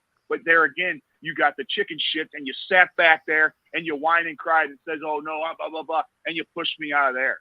Okay, who's the only one that they want to have fans try to attack and hit with beer bottles? That's me, because I'm just that good. Okay, and you talk about the special moment. You talk about that little trashy daughter of yours being in a special moment of ACW. I was the special moment. I was the special moment in the ACW first ever ladder match. You remember that? You remember that ladder match? I made that ladder match. I was the star, just like in any other match. I'd be the star in SICW, Mr. Herb Simmons. I am the star in ACW, Searcher. Okay, I was the You are. spotlight in You are. 2021. I will continue to be the spotlight in 2022. And the only smart things you've ever said was how you talked about me being the best thing going today. That is the most smartest thing that's ever come out of your mouth in all the years that I've known you. Searcher, can I say one thing? Yeah. Remember what I said before this gentleman, and I use that term lightly, got on the phone about the ups and downs of wrestling? Yeah. Be careful on the downside. Yeah, exactly. The way he's talking. I think the roller coaster Hey, Searcher. downhill. I got $1,000 if you want to put him in a match against this guy. You know, Texan. Really? Well, yeah, okay. That sounds good to me. So But Searcher, Playboy, Searcher, let me tell you this. wait, Let me tell you that you need to reverse that little happy spotlight of 2021, and you need to reverse that decision you made talking about stupid Brian James. Nobody cares about that guy, okay? I beat him I don't know how many times in multiple different organizations. I beat him in your organization multiple times. I've taken the belt off of him quite a bit. Okay, I am the spotlight. That ladder match was talked about and asked from the fans of ACW to watch that match, okay? Because that's how damn good that match was. That should have been the highlight and the spotlight of ACW in 2021. And you see, Playboy. Mr. Herb Simmons, if you want spotlight and you want people in your seat at SICW, then you put Playboy Double H in SICW. But you see, I don't think you can afford Playboy Double H. You see, Searcher barely is able to afford my services. But because I'm so What well kind of hot liked in dogs the you can area- give you? Nobody asked you to talk, fat boy. Sit Big down there and ol' eat another weenie. freaking honey bun, okay? You just sit there and eat your honey bun and eat all your chocolate candy like you're some freaking little kid at Halloween, okay? Hey, Searcher, I got Slob. Searcher, I got an idea. I'll book it if you do it. what? You against Playboy. Oh, That guy Really? wouldn't be able to fit in his damn outfit or whatever the hell you want to call him. he's And I calling dare a you- costume. I'm in my- I dare you. I'm gonna say cosplay. That's what it is. I dare you, Searcher. I dare you to bring your little whip that you walk around when you come out and you hand it down to your little toots of a daughter. You see, No. the only thing that she's talking about is me locking lips with her multiple times. Huh? She can't stop ringing off my phone. Well, first of all, Herb, Playboy, I'm probably in the ring more today training people, so you might want to back off on that because I may just take Herb up on that. But before you go off on another tantrum, before you do anything else, you are 100% right. You are just on. You are at the peak of your career. I mean, the matches that you have been put out with Brian James, with Gary Jackson, with Guy Smith, with anyone you get in the ring with, I put those matches up against anyone else's main events. I mean, you're the kind of wrestler that we call in the business that is a well. You pull something from everybody you get in the ring with because you're that good. But here's the thing you keep forgetting. Usually you are the big catfish in the mud puddle. But in ACW and SICW, if you go there, you're just going to be one of the other sharks. That's all you're going to be because there's real competition, and that's the only problem. That's why you like to go on your weekends, you like to go hang out with your buddies and stuff because it's easier for you. In ACW, and if you go to SICW, it's always hard for Playboy Double H. Yes, he is one of the best, and yes, he always seems to pull off what others can't, but it's because he is matched move for move, talent for talent, because you are the best, because you're surrounded by the best. And don't forget that. Do not forget that. And you don't want me, because I will pull your little wings off and I will mail them to your mama. Okay, so I don't think you want to mess with the Searcher pal. I have seen. I almost you thought you said a pretend to little be winky, the but Undertaker. Shut up, fat boy. Continue to eat your Wings. damn honey bun. Nobody asked for your comments, okay? Sit there with your little cowboy hat. Sit on your beanbag chair and eat your damn honey bun, okay? Nobody cares about you. Playboy, Searcher? I got one more thing for you too. Your father and me, I don't know how this has happened. This was vinegar and water, but we were best friends, and I miss him dearly every day. So what I'm about to do should make you, it should make you proud, because what I want to do here, and me and Herb have another thing we want to talk about, but I've gone back and forwards with the Independent Wrestling Hall of Fame about if I even want to keep going with it because of, well, you all know the stuff that's happened. It's kind of hard to, sometimes people can take the fun out of it. But you don't say. I'm about to announce to you the next inductees into the Midwest Wrestling Hall of Fame. So I think, Playboy, you need to pay attention to this. So, you guys ready for this? Mm-hmm. Very much so. The first two people I'm going to tell you is going into the Hall of Fame this year. And here's a very funny thing. Today, Chris Jokic, everybody knows him, Xavier Frost. I talked to him today, and I gave him a big, long speech, and I told him I was done with the Hall of Fame. I got my feelings hurt. I got some tears down my eyes, and I was walking away. I love torturing that mother. It's fun. So how can we stop having the great, food and sitting around telling stories and all that kind of stuff? We can't. There's stop never doing that. enough food. Yeah, exactly. Well, yeah. Well, GQ when he shows up, So So Beast was there last time, so Beast helped. Oh, Okay? I've heard stories about you there, cowboy.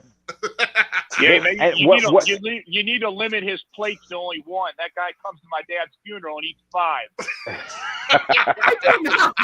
And what was the best meal ever brought to the Hall of Fame? Rage brought it, and it was a box of Captain Crunch and a couple of bowls. I swear that happened. That really did happen. So, Right. but the first two people I'm going to announce going in this year are the one, the only, the Lumberjacks. Both of them are going into the Independent Wrestling Hall of Fame. And then this man I've been up and down the road with over and over again. And I am so happy he's going in because this guy deserves it. He's not only an agent, he's not only a manager, but he's also a judge. Chip Leffler. Judge Chip Leffler is going into the Hall of Fame this year. Yes. And I just talked to Chris today, and what he didn't know was Xavier Frost is going into the Hall of Fame this year. Wow. And I changed things up a little bit. Unfortunately, we've lost a lot of people. And usually we for some reason we started putting 5 people in and then only one memorial. Well, I don't want to wait. There's a couple people we've lost, but there was 2 very, very special people we lost. And I think that for the first time ever, we're going to put them in the Hall of Fame together, 2 memorials. So right now we have the Lumberjacks will be going into the Hall of Fame. Chip Leffler would be going in, and Xavier Frost will be going in. And we're going to have 2 memorials. And the first one is Izzy. Izzy's going to go in this year. He's going to go into the Hall of Fame. All right. And the other, Playboy, Pimpin' Al. Oh, He's going into the Hall of Fame this year. So Wow. there you go.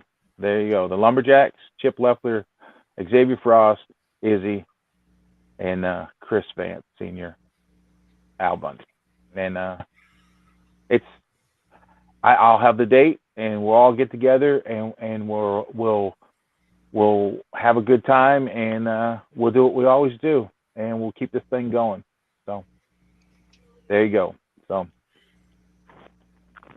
Yeah. Well, I mean, it's always good, and I'm glad, and I think at that point, that's the perfect class for the class of 2021, and I'm really glad to see those guys go in, and I really hope it does continue. I really hope we can all still gather, and still people think, and whoever has been inducted in the past will still find a way to swallow more than just pride and just show up and just recognize everybody's great accomplishments that they've put into this business. So, I suppose I can put my hatred aside for you, Searcher, for one night, because hearing that, I just had goosebumps. I've had tears rolling down my face because, like I've said it multiple times, when my father had passed at multiple shows that I went to, my dad always said to me that he only did this for me. And to hear him going into the Hall of Fame, something that he never thought was possible. And unfortunately, he won't be there to do a speech or talk about his career. Yeah, he wasn't a wrestler, but he went out there and he busted his ass every day, every night.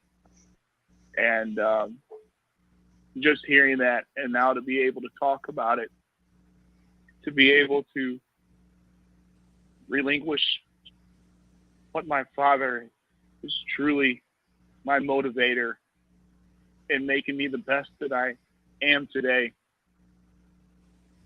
I cannot, I'm completely speechless at the moment. He always told me, he said, son, I'm nobody in this business. I'm nobody. I just show up for wrestling. I just do it for you.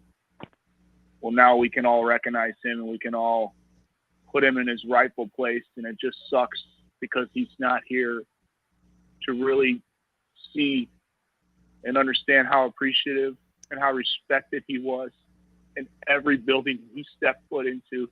It didn't matter if it was an ACW building. It didn't matter if it was an RCW building. It didn't matter if it was a WPW building. That man was respected from the time he walked through that door. He was respected in that locker room. He was respected when he walked out that curtain. And every day he was respected by me. And he was the one that pushed me to be the best that I've ever been. And I have to say to him that it was because of him that I've had this stretch of probably the greatest run of my career was back. And God, thank God he was there to witness the greatest run of my career back in 2019 when I was a heavyweight champion in 3 different organizations. I was their top man in 3 organizations. And now to hear that he's going to go into the Hall of Fame with a lot of those greats in this area, I cannot thank you enough. And I just wish he was here because he just always said that he was nothing in wrestling. And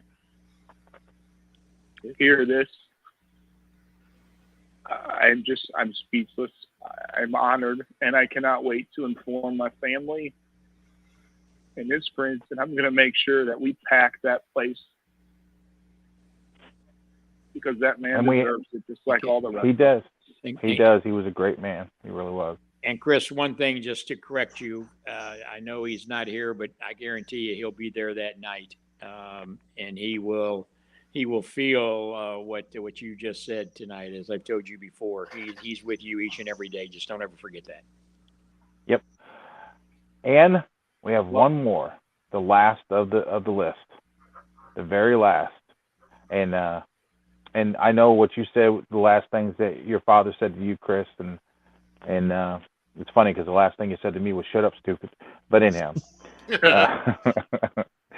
I miss him. I miss that man so much. But there's one more that I was saving because to me, I think this is a guy that should have been one in my place, the first person. This guy is a special guy, and I don't see anyone balking on this one. But the one, the only, the legend, Carl Lawler, he's going to go into. So this is a jam-packed year. If you're going to miss this, you're missing the best of the best, plain and simple. So plain and simple. Heck yeah! I mean, there you go. Shoot, I have no problems with that list whatsoever as a member, and I'm glad. that those members. I've got some women. I've got some women here at the Playboy Mansion. I'll let you guys get back to your podcast, Searcher. I will be watching over you, and I do expect an ACW rematch for my ACW Heavyweight Championship. You understand that? Yeah, you'll get it around July. No, that's cool. June or July. Yeah. If it takes me beating you, or hell, beating your daughter, then so be it. Beating. And Son, if you ever hurt my daughter, Simmons, look, that toots needs to be slapped multiple times. She keeps calling me about kissing her every show. Okay, every time I'm back there, she can't keep her eyes off. You might have gave her mono. Maybe nobody asked you. I will slap you so hard the fat will roll off. Okay. Come on. My money's on Vaughn. And me too. Yeah, mine too. And that's where your stupidity comes at, Mr. Herb. You can stop blowing up my agent's phone number, okay? I know you need people put in your seats. You need the ratings to go up.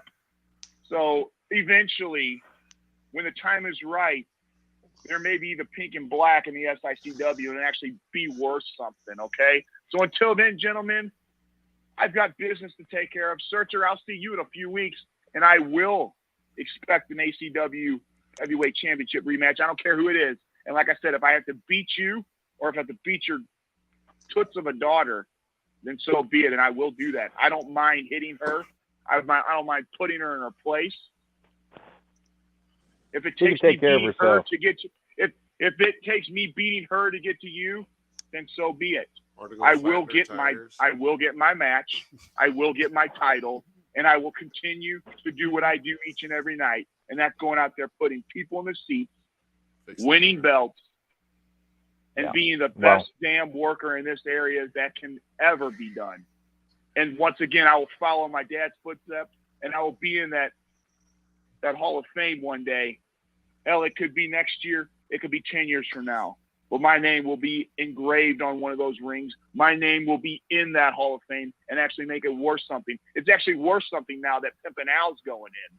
So up until that point, it's been absolutely nothing but shameless. So until then, gentlemen, Playboy, hurry up! Your sandwich is getting cold. You all have a good evening, and Mr. Zmiz, it was good to see you, brother. You too, buddy. You have a good one. Right. See you. Good night. I'm mad that I didn't wear my pink and black tonight. Oh my gosh. I mean, can we say, "Shut up, stupid"? Shut up, stupid. Like I was about ready to say, you can kill two birds with one stone by hearing a bad song and getting a cheap rebate and ask for a nickel back. God, Alan asking for his. You know, in all kiddiness aside, how many times we had that conversation, Searcher, about him? Yeah. You know, if he wasn't such a pain in the ass. One of the up and coming talents, I'll tell you, he's just. That's another story for another day. Yep. Yeah. Well, I'm going to.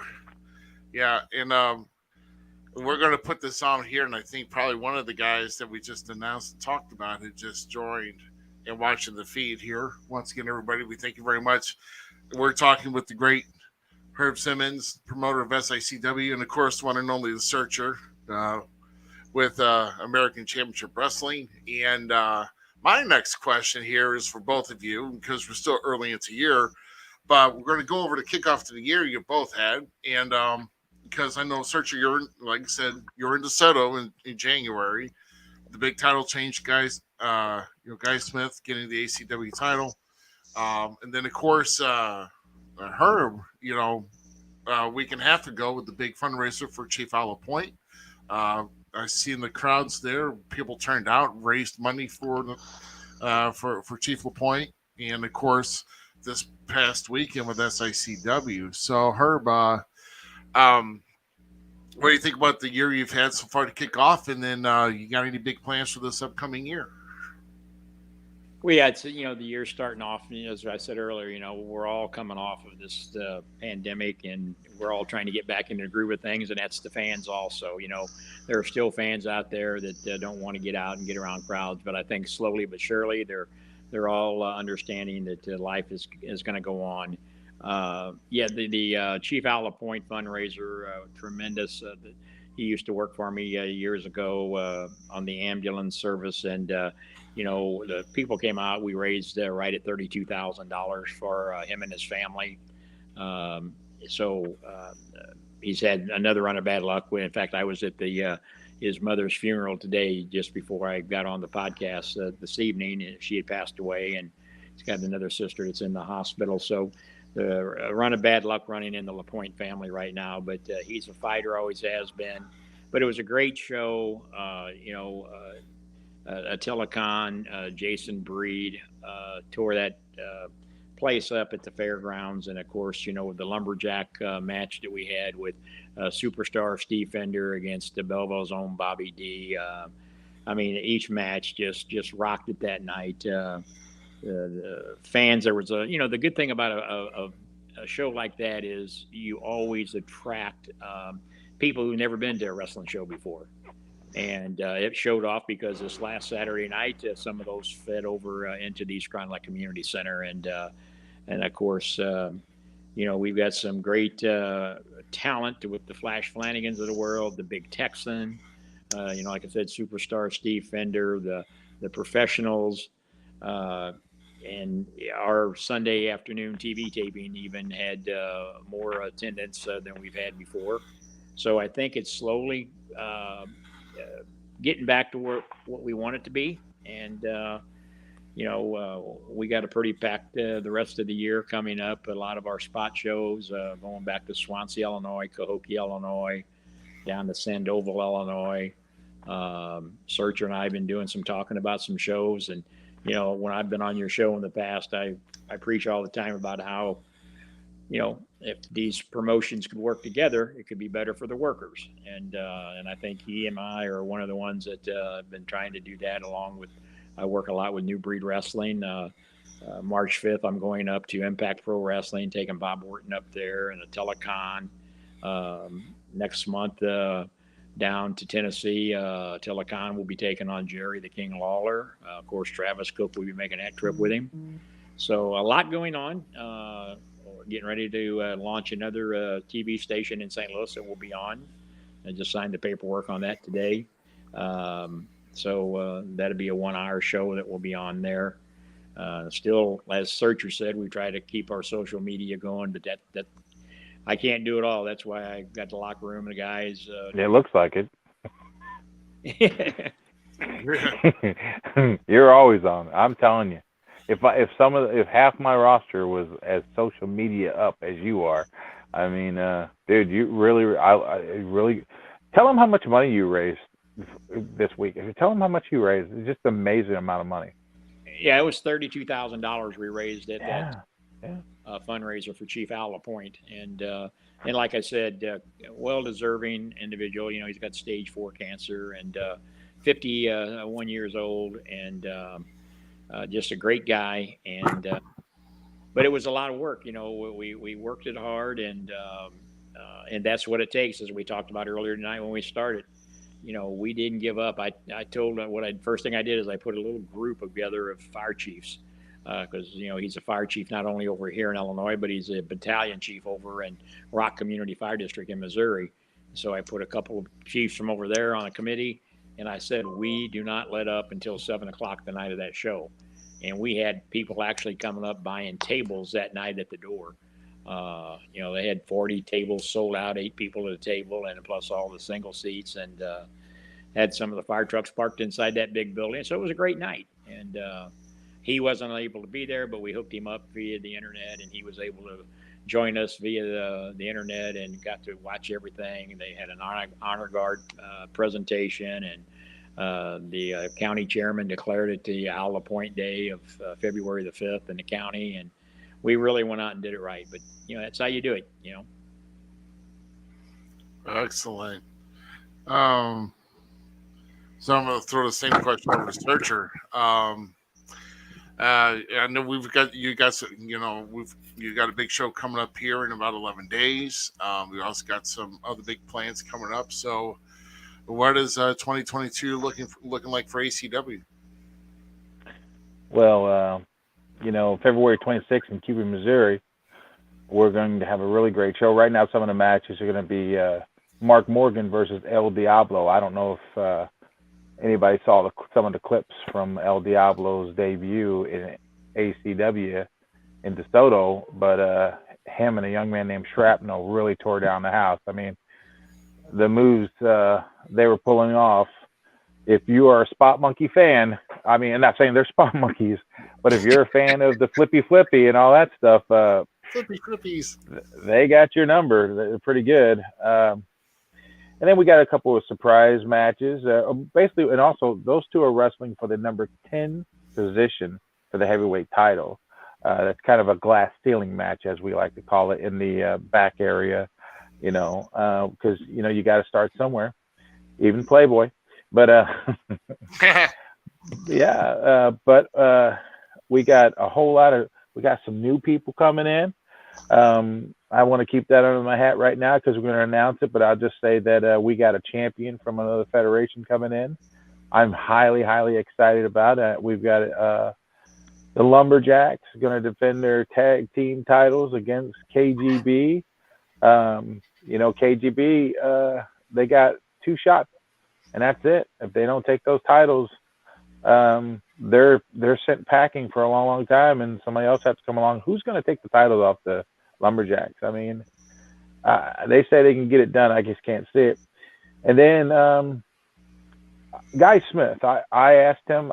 When I told him, I said, "Hey, here's your opponent. He's the number 1 contender." He looked at me and said, "Do you know how much I've learned from this man, and how many years I've watched his career, and how much I respect him?" And when I told him it was Gary Jackson, and Gary always says, "Search, I'm trying to slow down." And I'm like, well, if you wasn't still so good, you could slow down. But that's going to be a match. That's going to be like student versus the master. I can't wait for that match. And wouldn't it be great for me to be able to say that Gary Jackson, wouldn't it be great to say Gary Jackson was ACW champion, but at the same time, Zero Hype Guy Smith is probably the best wrestler right now. I mean, Playboy's one of them, and a lot of guys are one of them, but I say Zero Hype Guy Smith is the best wrestler in the Midwest today. I mean, he is just, the matches he's been having is 5-star, 6-star, 7-star, just the greatest. And then, because it's going to be so chaotic and crazy, the main event is going to be the Bruja Shaman versus Brian James in a coffin match. And this ain't no itty-bitty baby one. This is a huge coffin. I'm a big mark for The Undertaker, so I built one like him and Yokozuna, and it's going to be all you got to do is put your opponent in that coffin and shut it down and lock the 2 chains. You win. You think that would be easy? As a guy who's done hundreds and hundreds of casket matches, it ain't as easy as you think. So that's going to be exciting. But then we have Melville coming up, March 26th. And we got April 23rd. For the first time, ACW is coming to Illinois. And what we're going to also try to do, which I haven't got it in stone yet, but the night before Jerseyville, April 23rd, we're going to try to pull off a show in Washington, Missouri also. So, and we got a huge, huge show, something that people have done, but no one's done it, I think, around here ever. And no one has done it, is going to do it the way we're going to do it. I'm not going to announce what it is yet, but it is going to be a 2-night thing that it's going to be huge. So the 22nd, if everything goes right, we'll be in Washington, Missouri. And the very next night, we're going to be in Jerseyville, Illinois. It's going to, I can't wait to get into Illinois and see how that territory is. Because when I was champ over there for all those years, it was pretty hopping, and a lot of people came out and seen us. So we'll see what happens. And then we have June 4th. We're back in DeSoto, which is cool. Oh, and May 21st is St. Clair. I'm sorry about that. And then June 4th is DeSoto, and July 2nd is Branson. There's 3 big deals, and not just, well, I guess 4. But there's 4 things coming up for ACW that some people's heads are just going to explode. The fans are going to win. Between me and Herb, the fans are the winners, because what we're going to give them this year is just fantastic. And Herb, you know what I'm thinking? Go ahead. Why don't, since Melville is so close to you, and I know you got that rule, which I understand that rule. You know, you don't want your guys wrestling, for one guy, and then 10 miles down the road you're wrestling for a different guy, and I understand that, but Melville's awfully close to you, the VFW there. Why don't we do a little thing together? Why don't we do like, say you bring me how about one of your champs go against my champ, and just have like a Cole, ACW, SICW, ACW show. Why don't we do something like that? Hey, I'm in for the win, because it's as you and I've talked, and I've talked with, like I said, Scotty Z from New Breed Wrestling. Yep. Everybody doesn't understand, other than people like you that's been in the business long enough to know about my 25-mile rule. First of all, I think I've said this before, Rick, on your program. That wasn't my rule to start with. That was the locker room that came up with how do we protect our territory. I just kind of filtered in, and hey, this was a suggestion. There was certain people that said it ought to be 50 miles. And I said, no, come on, guys, this is 20, whatever it was then. And I have been able to convince some of the younger workers the reasoning behind that after they've heard people like Dr. Tom Pritchard on my show talk about it, or they heard Terry Funk and Dory Funk and Brian Blair. Everybody agreed that if you want exposure, you don't get exposure where you're working the same area week after week, because you're basically performing in front of the same fans. If you want to get exposure, get in your car with a couple of your buddies, a couple other workers, drive down to ACW and say, hey, Searcher, can you use me? Put me on a dark match before your show, whatever, or go down to New Breed, or go up to Troy Peterson at Impact Pro Wrestling up in Iowa, or go down to KC Gold in Tennessee. And if you need help doing that, I'll be more than glad to make the phone calls. But everybody's under this conception, I don't want them working because I don't want them making any money. Well, first of all, I made this offer out there at the last show, because I remember, Rick, you kind of joked about it. I will pay the taxes on somebody's money on their income tax, money that they made on wrestling in 1 year. And you know what? Nobody took me up on that. Yeah. Let's face the fact, guys. It's we're here to have fun and to do. If you make a little bit of money, that's fine and dandy. But it's not going to be there. So I just don't know. I just don't know why the hostility comes into this stuff, because we all just try to work together and all that kind of stuff. But at the same time, I'm not going to work with people that, to my face says one thing and then to behind my back says differently. I give people one chance. That's a big rule with me. I don't have the revolving door of wrestling. You're not going to be able to be my number one guy saying everyone's out to get you, Searcher, and then you get mad because you don't get a push, or you cry about something and then you go someplace else, and then you're like, well, Searcher's the worst thing to ever walk the earth. And then once you've burned your bridges there, then you come crawling back to me and like, Searcher, I always loved you, man. They hate you, and it was them. It wasn't really me. My revolving doors, that'll never happen again. I'm done with you. I'm done with you forever. And it's just a good peace of mind. That's why me and her both, we just talked about it. I had a snowstorm my last show. We didn't get the ring there to 2:45. Fans never knew, and fans still showed up. It was a huge show. It was great. Herb, we just talked last night on the phone. We can almost sit back and let our locker rooms run themselves and not really worry about anything. Why?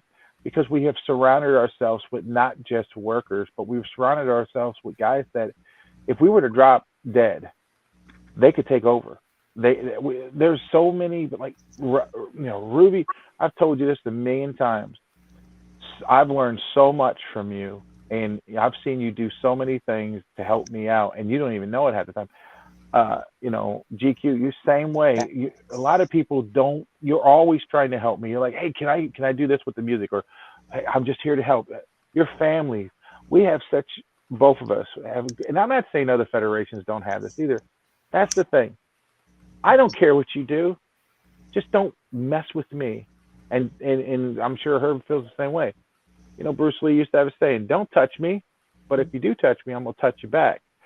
But I think that there's no reason why people can just like do their own thing. We do our thing, but there's got to be rules in everything. And Ruby, do you remember? Of course, you were on many shows with Beautiful Bobby and Little Cato. And one time we worked Bowling Green, Missouri, and Vandalia. The guy who booked the shows that night, one was a paid show, so it didn't really matter. They were 14 miles apart. I think like 14 miles.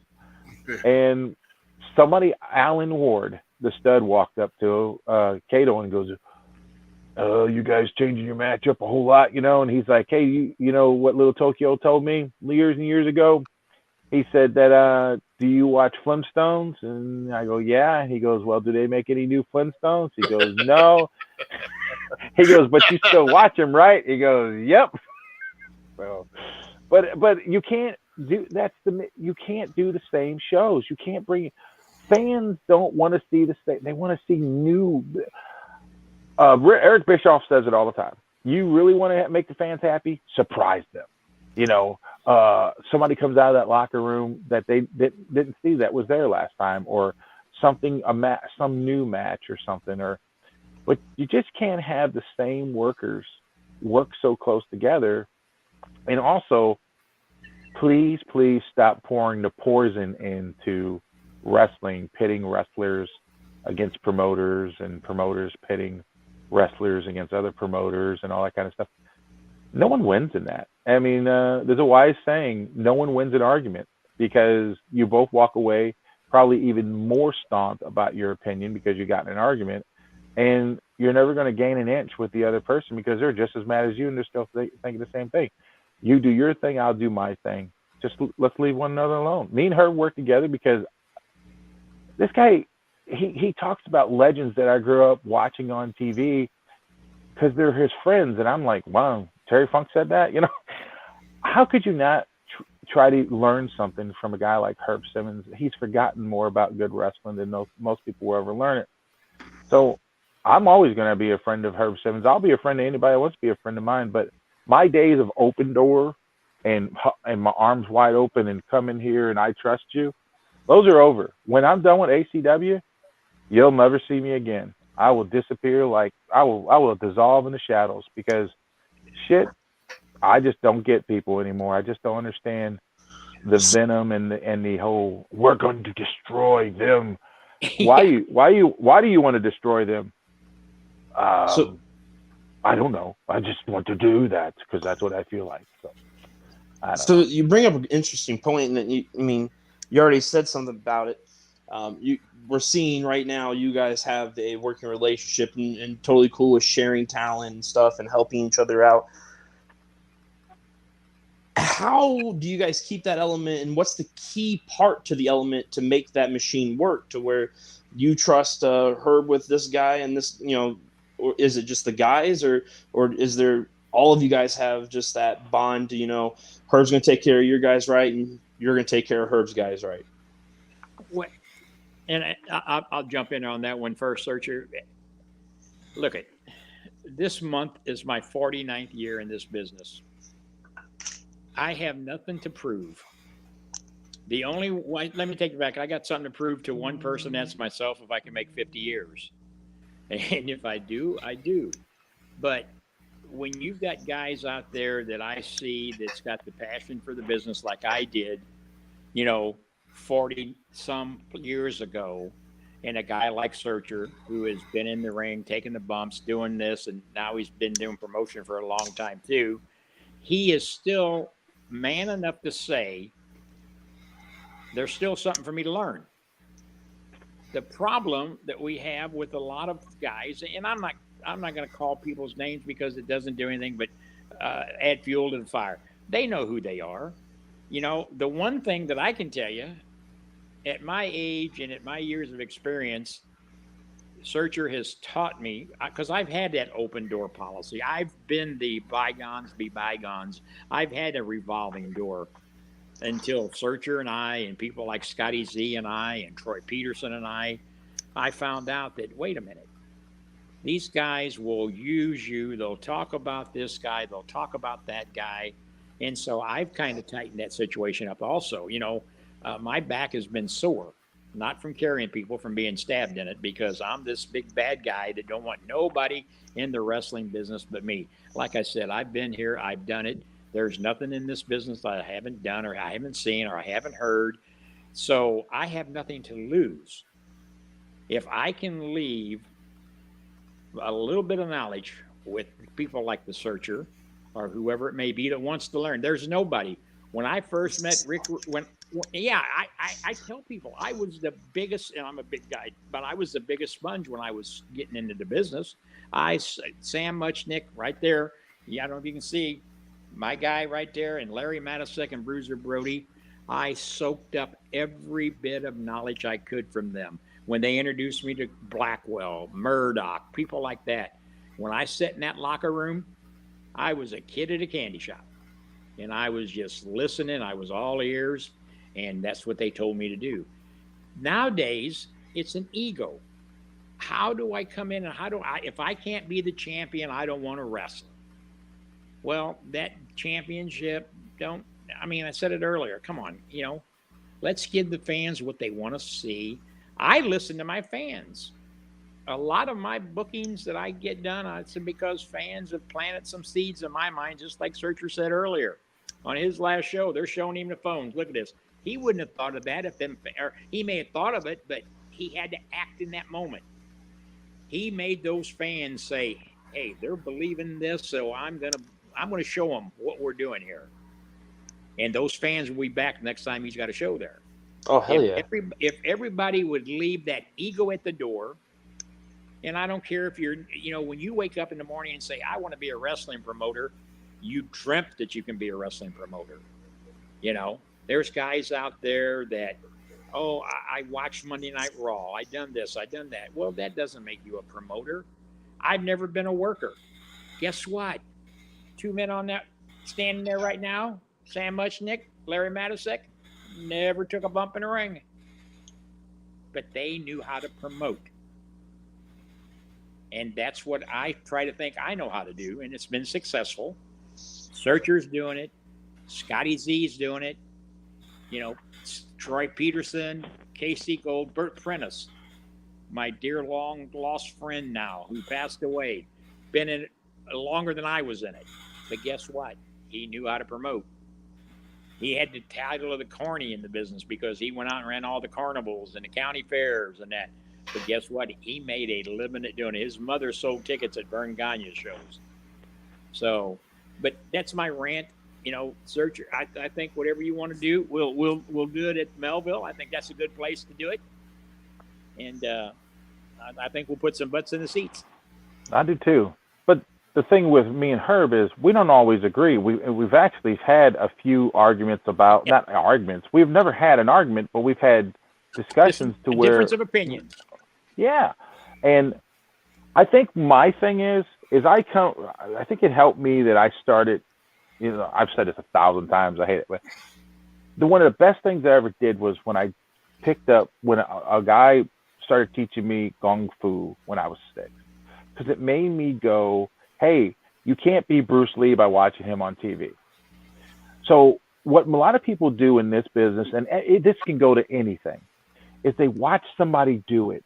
Like Dr. Tom says, professional wrestling is one of the few things that people watch on TV and show up at the shows and say, I can do that. You wouldn't go to the NFL and say, hey, give me one of those jerseys. Give me one of those helmets. Hurry up. All right, holy shit, I've never thought of that. Do I stand here? Is this where I stand? Is that guy going to hit me? I'm fucking out of here. So, but people Beautiful. will go, I can take a spear. I can take a power bomb. I can beat that guy. I don't know what the deal is. Dr. Tom, he said that, but I go, okay, so I see something Herb does that works for him, or I hear, or I see something, it's like when I was in the ring with somebody that was better than me, because that's the only way to get better is to go against people or learn from people that are better than you. Sharpens iron. Yeah, I'll see something that they do, and if I have that ability, I will either sneakily get it out of them how they do it, or I'll just ask them, hey, how'd you do that? Why did you do that? And what's the pitfalls? Well, what's the pros and cons? Because I don't want to look like a fool because I've got a big mouth. Is that what you were doing to me that 7 hours that we were on the phone that night? Yes.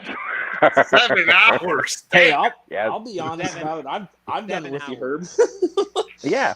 But the thing is like, honestly, one of the biggest two people I listen to the most in this business is Vaughn, Miss Hyde, and my wife, for two different very reasons. One, Miss Hyde is new and she's got like, look at that, and I can do that. And I remember being like, and you guys got this, everything about wrestling, I just want to eat it up, and I want to try that. Ooh, she's like, she was just like me. When she saw somebody do something that everybody else looks at and says, that's impossible, or I ain't getting in that, she goes, I can do that, and I want to do that, that kind of thing. And then my wife she's been to so many wrestling shows, but she's just a fan. She has never booked a show. She has never tried to tell me about who should do this or whatever. That she just says, when this guy said this or when this guy did that and that didn't make any sense.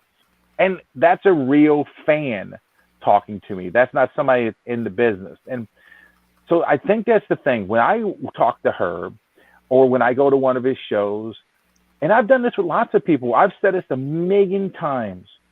When I first got in this business, there was nothing physically I couldn't do. But I had no clue how to work the crowd and knew nothing about psychology. I had to be with people that knew how to work the crowd and knew what psychology is for me to learn. I mean, dude, Bob, I've told the story a couple of times.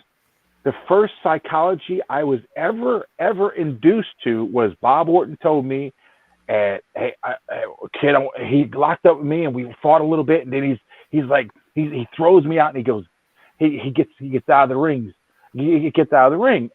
But before he gets out of the ring, he goes, you better open them ropes for me. And he knew I was a big mark for him. I didn't even know what the hell he's talking about. He gets out of the ring, and I figured, well, maybe he's getting older. He wants me to open the ropes for him. So I sit on the second, and I open the ropes for him. And he comes in, and the fans just went crazy because I had just threw him down, a suplex or something like that. No, not a suplex, like an arm drag or something. Kind of out wrestled him. He went to the outside for resting, and I opened the ropes and I let him come in, and I didn't hit him. I didn't attack him. And the fans just went crazy. He put his hand out. We shook hands, went back to wrestling. Well, then he hit me or did something to me, and I went to the outside. And he sits on the ropes and does the same thing. And I was like, oh, he's a good guy. I got back up in the ring, and halfway through the ropes, he punched me right in the face. So I learned a lesson right then and there that he was telling me and telling the crowd that, kid, you're with the dirtiest player in the game.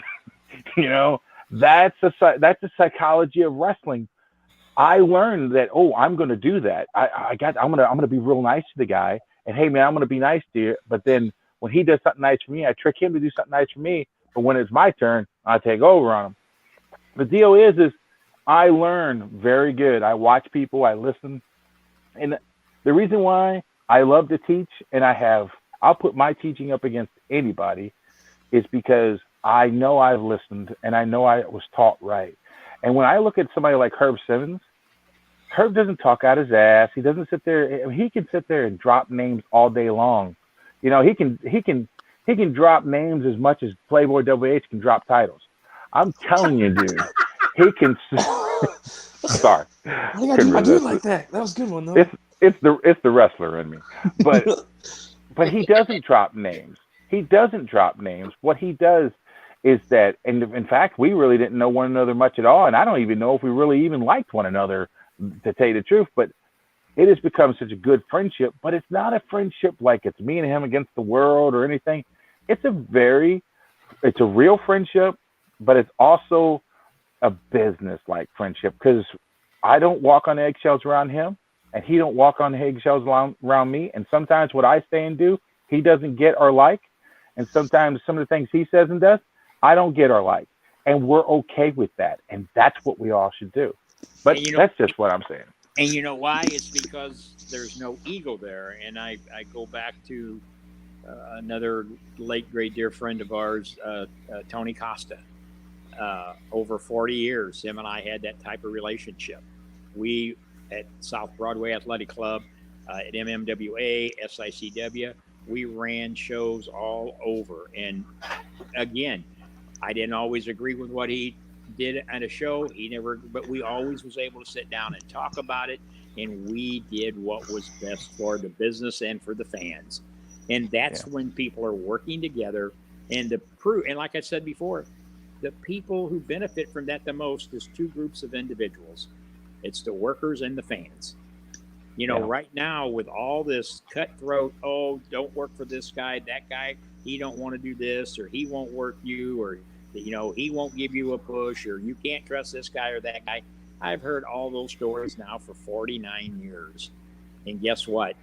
The guys who have said that, there's a few of them left that don't mean anything.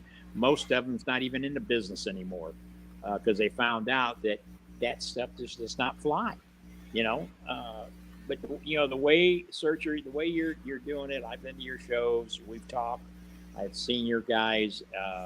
You just keep doing what you're doing, and let the haters be the haters, and don't get distracted. Yeah, and I just want to say to anybody out there that sometimes you're not right, and sometimes you can learn from other people. I know a lot of times I'm wrong, and a lot of times I learn from other people, and I'm big enough to say that. Yeah. There you go. Are you guys tired of hearing us talk yet? No, not at all. Not at all. Not at all. Dude. I'm pumped to be back, so I'm ready to keep going. You see my Razor Crest? Yeah. Well, So throw some more questions at him. At who, Searcher or? Yeah, anybody. Go ahead. Well, heck yeah. I mean, you guys are our guests. I mean, I talk to GQ whenever, and I can talk to Z whenever. I talk to Z whenever I'm crashing his car on Wreckfest. But I'll put you in the wall again. I will say for Valentine's, I did get a Searcher action figure. See? Oh, I like that a lot, man. That's really good. Yeah. Wow. Z, where do you work? What company do you work for? So I've only really worked for RCW and now IEW a little bit. Ruby brought me on. Did I see you? I went to their show a couple weeks ago. Were you not on that show? No. In Jackson? Okay. I have not been to a show almost, let's say, 8 months now. I took a personal. I had to pull myself away for a little bit to refocus, but I think hopefully. I think somebody gave you a invitation one night when we were in Melbourne. Yeah, that is true. I'm open to other things. I'm soaking it up, man. I'm trying to do it the right way. And you do it. I love wrestling so much that I can respect the new age mentality to a point. But at the same time, I know that, if it's not broke, don't fix it. And if you can't just go there and be a sponge to all these, you can think whoever it is an old geezer. I think about GQ all the time, but I'm going to listen to him and I'm going to soak everything up. And every time I've had conversations with Herb, Ruby, we play video games every night, and I listen to what they're talking about. And it's just, I love wrestling. I don't care what it is. If it's two men, two women beating the shit out of each other, I'm in. Let's go. Let's watch. And I'm a fan. So even when I'm sitting there at the booth, and that's what I do for IEW is commentate with Guido. I'm as much as a fan sitting there as anybody else. I think Searcher hit on the nail when you talk about guys like Gary Jackson. Why would these new guys and gals that are sitting in a locker room not just pick his brain till there's nothing left almost, or a guy like Big Texan, or a guy like a Rick Ruby, who's been I love out Jim there. Sorry. Guys, I mean, if I was a new guy and if I was wanting to get in there, I would be. And I saw this in the locker room the other night, as I said, and Searcher brought it up. Saturday night, I was in our locker room at the beginning of the night and didn't go back in there for the whole show. Sunday, I was in there at the beginning of the TV tapings and never went back in the locker room. That's because, as he said, when you surround yourself with quality people and people who have the same mindset as you do, you don't have to be the quarterback. You don't have to second guess them. You know, I got generals in the locker room. I got guys like the Gary Jacksons, the Big Texans, superstar Steve Fender, the professionals. I know without a doubt, they know what the program is and they are going to deliver. When you go in there and start trying to micromanage them, it's going to cause hard feelings. And again, they're not making a lot of money. So, you know, you got to be careful about that. But some organizations think, oh, I'm going to go out there and I'm going to run a show. And guess what? I'm going to beat AEW. I'm going to beat all the alphabets you can think of. And I can't tell you how many times I've had wrestlers call me or send me tapes and say, how long will it be before I get on WWE? And I don't even respond to those people. You know, the favorite one is I want to be a wrestler. When I say, well, where have you wrestled at? Where was you trained at? Well, my buddies and I got together and did it. And I'd say, well, you know, you either go to Harley Race's school, you either go down to Dory Funk Jr., or you go to Dr. Tom Pritchard, or you can go to Ace Wrestling Academy, or you can go to the Searchers. Come to me with a legitimate training school that's got some legitimate people training. You know, I got Frankie D, that's a trainer. Sean Vincent runs the Ace Academy. And plus I got Cowboy Bob Orton there. I got Chris Hargis in there. Guys, it's got more than 6 months of wrestling themselves, you know. At that point, that's the student teaching a student, and you shouldn't ever be doing that. I mean, I'm just a wrestling fan that was running his mouth on Facebook, and I make fun of it all the time because I say to Ruby that I'm just a sidearm booker. That's it. I love the mentality of you gentlemen. I love how, you know, just putting the show together, from building the ring, setting up the chairs. I grew up in the music industry, so I'm very fortunate that I had a life where I saw this kind of stuff, and my dad was kind of a promoter, and the love of that business.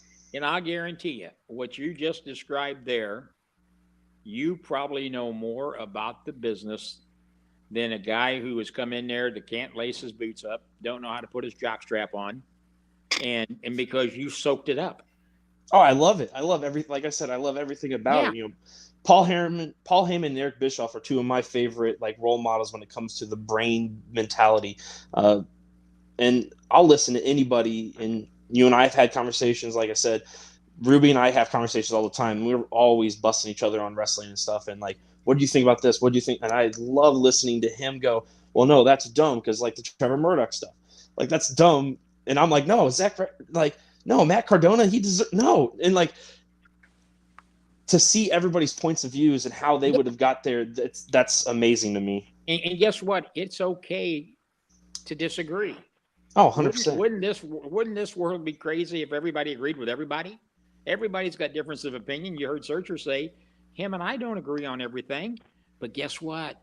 We're man enough to sit there and say, hey, okay, it works for you. Maybe it doesn't work for me, or vice versa.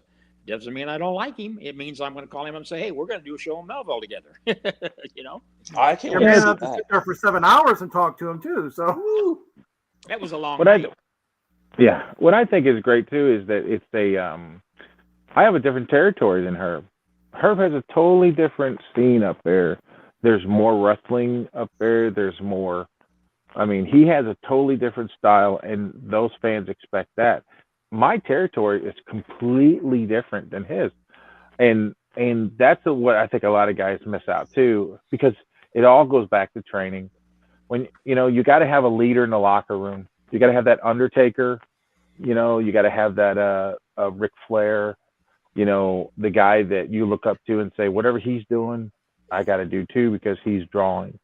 And that should be. I mean, when I was Ohio Valley, and the number one thing that they strived in was, I mean, I was there when the Big Show was sent down with Mark Henry, because Big Show came to WWE and flopped.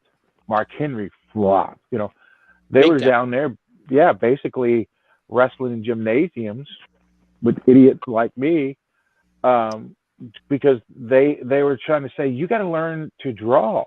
It has nothing to do. Yeah, you're big. Can you imagine this? Okay, wrap this around your head, guys. The Big Show is this 7-foot tall guy. Just him walking in the door is a draw.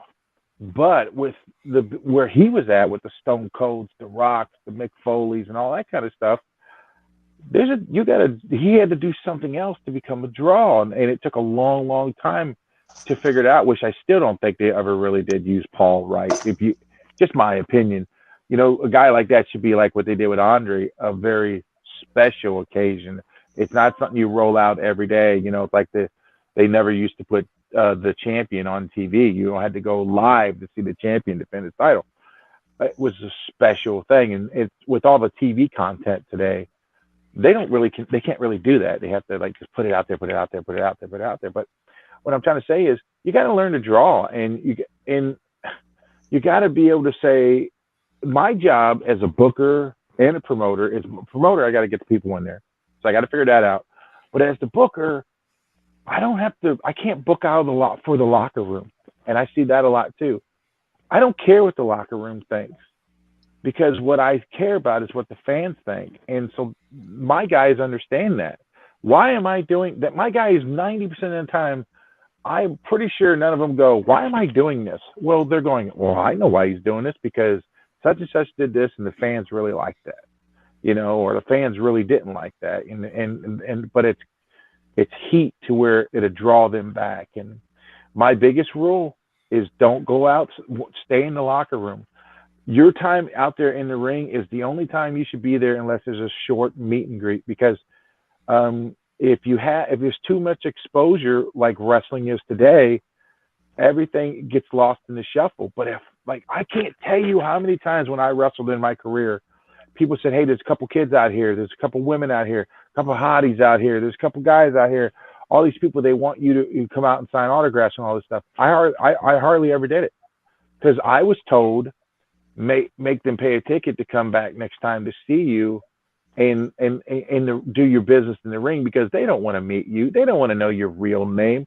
They don't want to know where you're really from. They don't want to know that you're not 6'8", you're only 6'4". They want that illusion, and sometimes they don't even know that's what they want.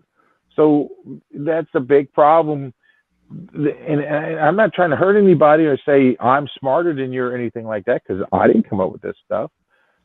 Tradesmen from years and years and years ago in wrestling came up with this stuff. What a proud moment. A couple weeks ago, we had a brand new trainee, 19 years old, and I had all the trainees sitting on the ring. And I said, who here knows? I'll ask you guys this.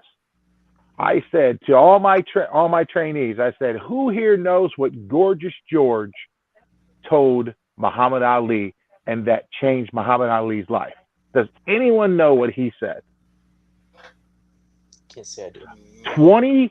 A 19-year-old kid raised his hand, and he said he told him, you'll make a lot of money if people want to see somebody punch you in the face to shut you up. And I sat there and said, there you go. Wrestling. That guy was wrestling in the 40s, folks. That's an impact. That's a draw. And you can do it. And you can do it. All you wrestlers can do that if you find the magic formula. And the magic formula is either get the fans behind you because you're a good guy, or get the fans to hate you and they'll pay to see somebody good shut you up. Wrestling's that simple. It is really that simple. And it gets lost in the shuffle because of egos. Man, I don't want to look weak for you. I can't get pinned. What do you mean get pinned? Man, you got to win and lose. There's got to be a winner and there's got to be a loser. Every time I'm talk to somebody who says, I need to be booked, strong, or I need to be booked right, or I need to book this and that, I think to myself, you never played sports. Because when you played football, baseball, wrestled, bowling, golf, whatever, do we all sit before the game and go, okay, I'm going to get the win this today because, I need to win it because, hey, guys, I'm not going to show up next time if I don't win. No, you go, the better man wins today. And then when you lose, you may have more determination to come back next time and be the winner. Or when you win, you're supposed to be a gracious winner. And that's how wrestling is supposed to be. It's also a sport. It truly is supposed to be a sport that guys use it as a, like I said, an empty black hole in their ego or whatever, and they try to fill it in by telling this guy, I'm going to eat you up out there and not give you a goddamn thing, and then I'm going to pin you, and I'm going to feel like a tough guy. And when I walk in the locker room, half the locker room will be going, I don't want to work with that guy. And the promoter will be going, no one out there came to see you, and no one's going to come back to see you. You know? So. Well, and don't you love it, Searcher, when you get somebody new into the area, and one of the first questions out of their mouth is, well, how do you plan on using me? What do you care? You're a wrestler. You should be able to, or they'll say, well, I'm a baby. Well, wait a minute. What school did you go to that they only taught you how to be the baby? Only be the baby. And you're right. And you sit there and you go, well, how do I plan? I don't even know you. So I don't know. I got to figure this out. And then it's going to take a couple of months for me to even figure out what's best for you. So shut up and let's work together and figure it out. And I'll tell you, when I was talking earlier about, the years I've been doing this, there are those special moments. And I got to experience one of them Saturday night, one of the trainees that's really standing above the group. Bob Orton's really took a shine to him and told me from about the second or third night he was in the ring with him. He said, this is the guy we got to keep our eye on. He said, man, he's got the heart and he's got the determination. So he works. COVID comes, school gets shut down for a period of time because we couldn't have it. He was still hitting the gym, doing his thing. We get started back up, several more months of training, getting in there, taking his bumps and bruises, not complaining about anything. And we had somebody not be able to make it Saturday night and called Frankie D. And I said, see if Brendan's ready. I said, is he ready? And he said, I think he's ready. That kid walked in there, smiled from ear to ear, nervous. Yeah, had the belly rumblings and everything. But guess what? Everybody in that locker room took him under their wing and just let him right through it. And the kid is going to be somebody. So good. He did so good Saturday night. We put him on TV Sunday. Nice. Makes you feel good. He gets to go around and say, now, Bob Orton, I went to the Ace Wrestling Academy, And so what did it do to the other students that was there? Because that's part of the requirement. You have to attend the shows. You have to, do whatever you're asked to do. Now it makes them work a little bit harder. Hey, if Brandon got this, then, I got to start buckling up. I got to start doing the calisthenics that Chris Argus puts me through and what Frankie D puts me through every Tuesday and Thursday night. So, but it makes you feel good to know that that's that younger generation. It's learning now. I told him Saturday night, don't let it go to your head. I've seen it happen. So many times. I've got my first match. Now, guess what? And then they end up at some other promotion that puts a title on them. And oh my God, I'm WWE bound. Yeah. Yep, and that's not happening. And as far as this, I want to, I like to say something more about our school too. I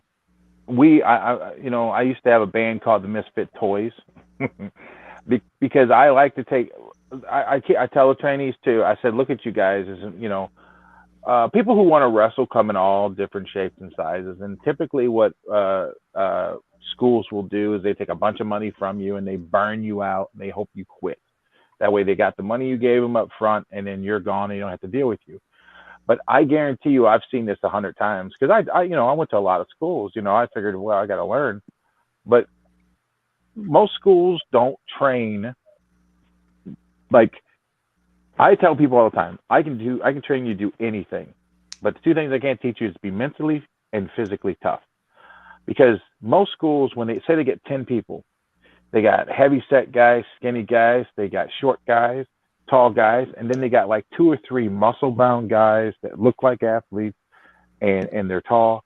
And they put them all. When you first get guys in there, you put them through the motions. You see if they can, do a front row. You see if they can do a back row. You see if they can, kick. If they had any martial arts background, you feel them out. Most schools, the guys that it's going to be the easiest to train, the guy that's already comes in the door with already like the fundamentals of how to move and maybe been trained a little bit, or he's just a natural, they're going to keep those guys. And then all the other guys, like the guys that just don't get it, can't even do a front row, they're gone. They're going to do everything they can to get rid of them. Not at my school. I have turned those guys who can't even do a front row for 3 months. I've turned those into wrestlers. And I, at Skull Canyon Dojo, I can make anyone a wrestler, and I can teach them how to do it right. And I do not charge for training. How you pay for my training is you go and you help me promote the shows, hang the flyers up, you do whatever I tell you to do, what have you. And then on show day, you help set up, you do whatever we ask you to do, and then you help tear down. And you'll do security. You'll do it the right way. That's how you're supposed to do it. You're supposed to work your way up. I don't need your money. Well, I like to have your money if you want to give it to me, but I love teaching. And Miss Hyde is she's been trained by Kane, Dr. Tom, Bob Orton, some of the best. She's one of the best trainers around. Brian James, not only can he teach you to wrestle and how to get over big time, but look at his body. At 51 years old, he's an Adonis. He can teach you how to go into the gym and get in shape and all that stuff.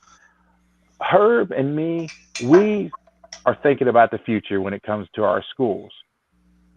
Our guys that are, like we talked about this too, our guys that are carrying our shows, they're older and they can't do it forever. So we have to get that new generation. But Luke Skywalker said it best. Talent is nothing without training. You've got to get some training in, and you got to have a little respect. So, when you was describing what you have your guys do, as you've heard before for many, many years, it's called paying your dues, and that's what this younger generation don't think they have to do, and unfortunately, they're never going to learn. That's why when the Miz, when you were talking about how you sit back and you soak it up, and you've watched the ring be put up and tore down, and you watched how things are put together. That's an education that some of these guys are forgetting about. And that's why I said earlier, I bet you know just as much about the business as some of these new guys have. Nothing against them. It's just that they haven't got the mindset yet. If they want it bad enough, they got to put that ego aside. They're not going to be that Hulk Hogan. They're not going to be that John Cena or The Rock. They got to learn to lace the boots up. One thing I learned very early on and just in life, actually, watching my father and stuff, is the hands, the people that set up, the guys that set the ring up, all that kind of stuff. You're the ones that make the magic anyway, because without you helping to set up the ring, you can't be the star that you want to be. So that's something that I learned a long time ago. If I don't put the work in of putting that up or doing this, because when we were building stages, I was a roadie for 4 years building stages. I made the stars look good. So if it wasn't for me, they couldn't look cool anyway. And I just brought that mentality with me to this. Is like, if I can't help them set up the ring and stuff, then I can't look cool anyway if I'm running my mouth up there. Yeah. And because I don't care about taking bumps. I mean, if it happens, it happens. But me being in music too, there goes again. There's prodigies in everything: music, wrestling, all. How many times we heard a story about Kurt Angle? He was the most natural. Tom says it all the time. It was like he just already had done it when he had never done it before. Well, even he had to learn stuff. We all have to learn. We all have to listen to somebody, or because you're not going to know everything. But if you don't have that patience to wait your turn, you're not going to get very far in life on anything. And older you get, you'll realize the journey up the mountain was way better than most of the time on top, and certainly way better than the way down. I guarantee you that. But Searcher, what do you think is the reason for the hatred that some of these workers hold inside? I mean, you know, you've experienced it, I've experienced it, I know other promoters have. What do you think is the reason for that? Usually it's alpha maleism. Every man wants to be the alpha male, and he wants to be. Everybody wants to walk in a room and listen to a bunch of people having a conversation, and then say about 5 words that is the smartest thing all those people ever heard, and they all look at you and go, "You are the smartest, coolest man I've ever seen." Well, that doesn't exist, folks. Clint Eastwood once said it. You know, I wish I had all those quick one-liners and all that stuff that Harry Carrahan says in Dirty Harry, but none of that's from me. It was written down by a writer. Somebody taught me how to say that like that. These guys, they like, how many times, Herb, have you heard me say, or I've heard you say, or we've heard legends say, somebody have a conversation with the guy, and that guy will walk away, and they'll go, "That's your cancer in the locker room." The guy going, "Let me fix your locker room. Let me teach them guys how to wrestle. Oh, you need me to come in there and book for you, to make your shows better the way it should be. I know." Like there's no saying, the loudest one in the room is the weakest one in the room. And dude, you don't just walk in and just start telling everybody that, Sabu said one time, he said, when you're great or good at something, you don't have to tell anybody, because people are too busy already telling you that. They're already saying, "You're great, you're really good." If you have to say, anybody ever watch Game of Thrones, where he says, "I am a good king," and the guy says, if you have to say you're a good king, you're probably not a good king. So if you have to talk up, to everybody that, I know better, and I can fix your locker room, and I can be your superstar, and just trust me, man, put me in the main event, and your shows will just turn around, and let me book. Well, 9 times out of 10, they book them and their friends, and the rest of the show, hey, man, you're against him, and you're against him, and I don't really care what you guys do, but go for it. Even though the first match, and the second match, and the third match, that's your most important matches. Because if they're on a downslide because they're not very good, it's rarely for anybody to bring the nose up of that plane after intermission, because most people leave at intermission. So, yeah. Your booker's not doing good. Your booker's failing if after intermission, a lot of you people have left. So. Well, and you got quality guys like the Gary Jacksons that says, "Hey, I'll do the curtain jerker anytime you need me to," because he knows that's one of the most important matches out there. Yes, gonna set the stage, gonna set the tone for the night, gonna set the and you'll tell me, "Yeah, you got me on first tonight, boss." Well, unfortunately, not. But if I do, I know where to get him at, and that's what I have in the locker room. I have the guys that know what it takes to make a successful night for those fans to walk out of there and say, "Man, we can't wait till the next one." Yep. Well, here's a clue, guys. If you want to learn this, listen. If you got 6 matches, the opening match sets the tone. It's one of the most important matches there is. Your second match, that's where you usually put your weaker stuff. Not weak as in like boring or bad wrestlers. You just put something that is kind of like, good, but not too flashy. And then you got to have a hot match to go into your intermission. And then that match coming out of intermission, that's the match that no one, when you're a booker and stuff, that typically in the big time used to be the match that was kind of like, most people's going to be at the concession stands in the bathroom, so it doesn't really matter to put those guys out there. So, and then the last matches, those are your main events. The last 3 matches are your main event. But I only do 6 matches. But, man, I'm trying. That's my hardest thing to do, is to hit those 2-hour shows. That's all I want to do is 2-hour shows. It is so hard in wrestling to hit that 2-hour mark. Because man, my ass hurts sitting in those seats after, an hour. I can't imagine some wife that's been dragged in there, doesn't really want to be there, and you have a 3-4 hour show, she ain't never going to get talked into coming back again. But if you got her there for an hour, 2 hours, she'll probably come back again because she's like, it was cheap and it was fun. So. I mean, the Royal Rumble was rough on my ass. I don't. Oh man, remember the '90? It sucks because I had to go back and watch the '92 Royal Rumble because I just having such fondness of the Rumble of that year. Ric Flair's face being so red, and I loved wrestling back then. I really did, and I don't mean to harp bad on wrestling today, but it's not. And every generation, they say every 7 years your cells change in your body, your moods could change. What you used to like, you don't like. So as you get older, what you used to like, you don't like to do very much. Mine's every Wrestling, 7 minutes. There you go. my thing with wrestling today is it just doesn't seem like it's really mean. It doesn't mean anything. There's an old saying in wrestling booking. What do we do after that? Where does it lead? Why am I doing this? Those are 3 questions that I don't think they ask anymore. I think they said, we got TV content. We just got to get people out there. We got to do this. We got to do that. I mean, does Raw still start with 10-minute promos? I mean, who wants to see a damn promo? They want to see wrestling. But house shows, folks.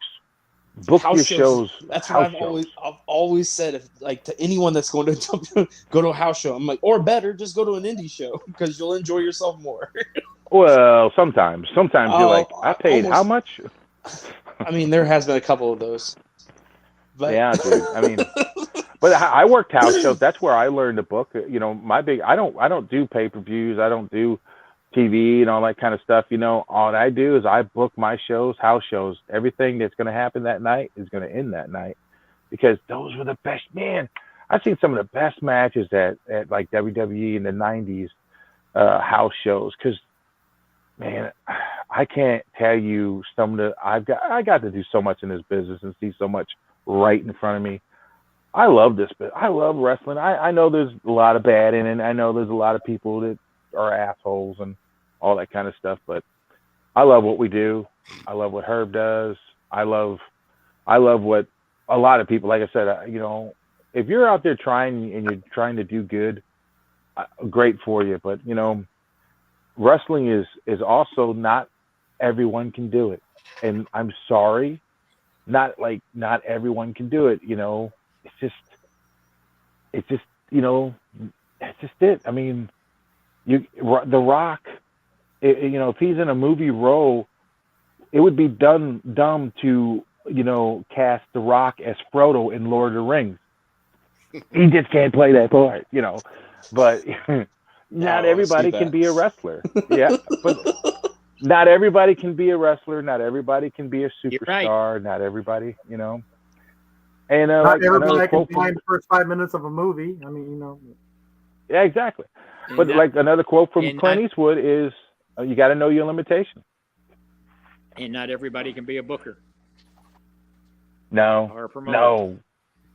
No. Good Lord. I'm just really pissed because I want to see Dwayne Johnson now as Frodo. Wouldn't it be great?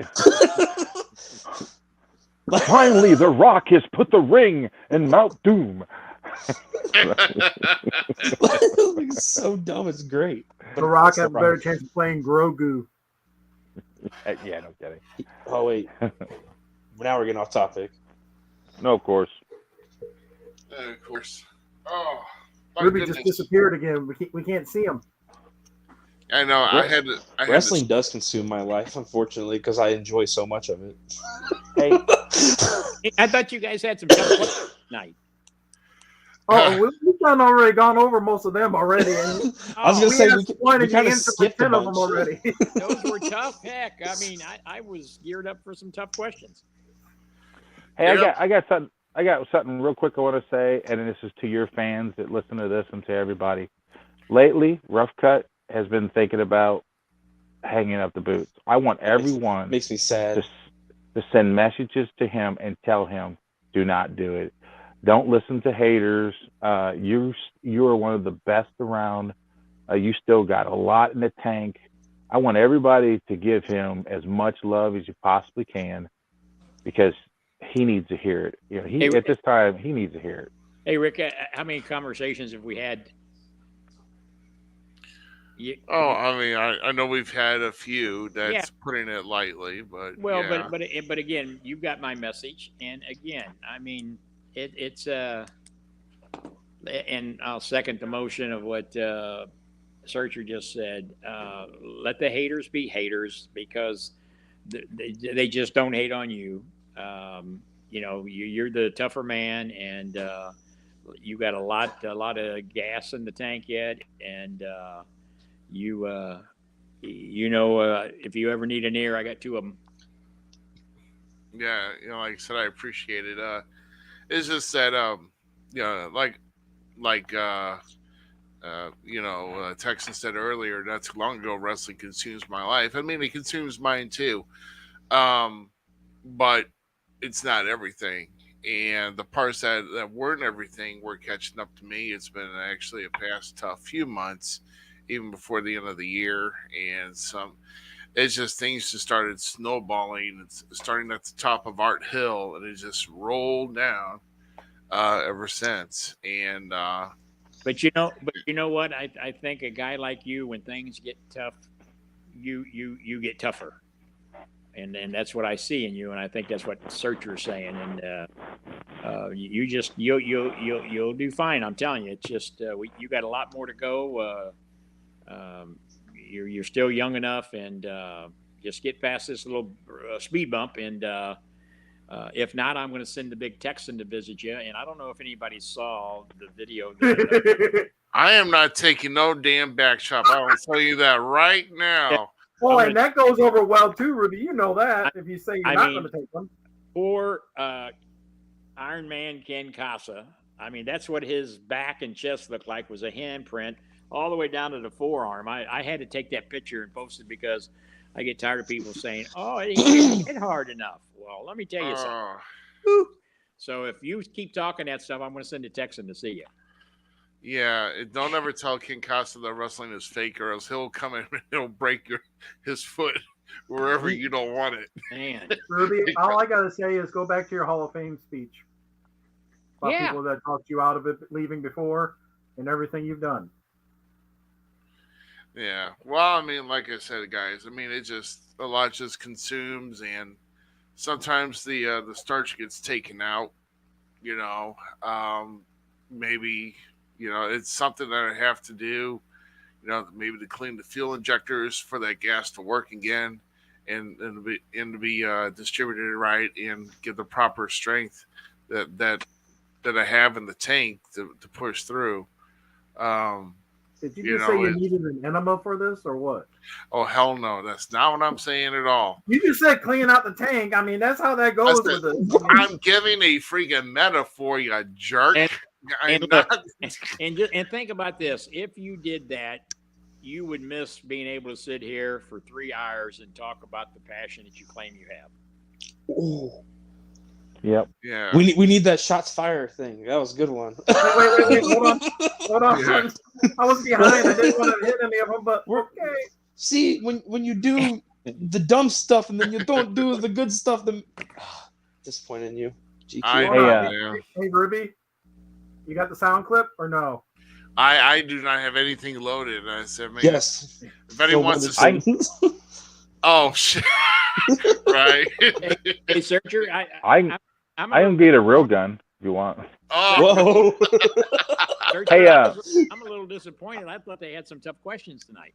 Nah, they got nah. There's no tough questions. I got to get off though. I got to get off my horses. We asked one question and you guys answered 10 of them. Okay. Yeah, you guys answered the questions without even us doing anything. I hate to do it, but I gotta jump off. I got a sick horse I gotta take care of. So now wait a minute. That sounds like an stick on for a second, Searcher. We're talking in the green room before. If you know kayfabe, if you know kayfabe, you know what I'm talking about. I know exactly what you're talking about. You can even come back. Well. But I gotta go, and you guys appreciate everything, and keep on going, and I'll try to listen. All right, Searcher. I appreciate it. Yeah, bye. Thank you. See you, buddy. Well, let's see. Okay, and he's gone. Okay. Well, I mean, it's pretty much us four here. Well, I mean, as far as tough questions are concerned, I mean, I guess there's some avenues we don't want to go down because, I guess whether we're starting the pot or not. The only thing I was thinking of is, when it comes to areas of promoting, what improvements would you make to make sure that you're to stand out from the others that are trying to, I mean, because obviously, I mean, we've got a lot of promotions in the area, and everybody's got their own thing, but, I mean, there's, like I said, I could shoot fire if I wanted to, but I just don't have the bullets right now that I want to load. But and again, and I know what you're talking about. It's called oversaturation, and we've had that conversation many times on other podcasts too. I guess there's no real quick answer or easy answer, but if promotions were working together and scheduled a little bit better, when you start having 3 and 4 shows within a 10, 15 mile radius of one another, then they want to know why they have low attendance. Let's face it, people only have so much money to go around, and everybody has their own group that goes and follows them here or there. And a lot of them, try to support as many of the independent shows as they can, which we ought to all be thankful for that. Larry, great guy. I mean, Larry and Peggy both. Peggy, and Peggy's family has been following our shows for over 40 years, but she also goes to MMWA. She goes up to Cottage Hills. They've always been wrestling fans, but again, people only have so much money. So, one of the things that promotions could get together and try to come to agreement and then share some of that talent to where people continue to work. Guess what? Those fans that go to those other venues that don't get to come down to ACW or SICW or for whatever reason, they get to see some of the talent up there, vice versa. And that's a pipe dream. That's why when you talk about the territorial days, why they worked so good back then is because promoters worked together. Only reason why. Promoters recognized and they respected the territories. That's why they were called territories. Right. But yeah, I mean, it's just it's what I want to know is, did we break the record of the longest show? No, we haven't. In fact, no, actually, Searcher still has you by like 2 minutes, I believe. What is it? I'm talking about the show tonight. No, we haven't broke 3 hours yet. So. Oh, okay. Well, hell, we said we were going to try to break the record. Right. I think we're breaking our backs though, sitting here that long. Yeah. I'm still young. Yeah. Yeah. Well, guys, I really appreciate what you do. All of you, because it's another platform to continue to promote what we all love, what we all have the passion for. And I know it gets long, it gets tiresome sometimes. You guys trying to put a show together, I know what it's like to do that. But believe me, there's a lot of fans out there that and even though people say, oh, only 4, 5, 6 people listen to it. Well, guess what? That may be on any given night, but over the next week, those little 4 or 5 will turn into hundreds. I see that on our Sunday night show. We may only have 200 people that watch it on a Sunday night, but our Sunday night show from this last week, we're up to 900 people. So, people can go back and watch it, replay it, do whatever they want to. So never get discouraged about the amount of people that want to show up and watch it, because they will. Because you guys got not everybody watches it live either, though. Sometimes they'll watch it later on when you got the time or whatever.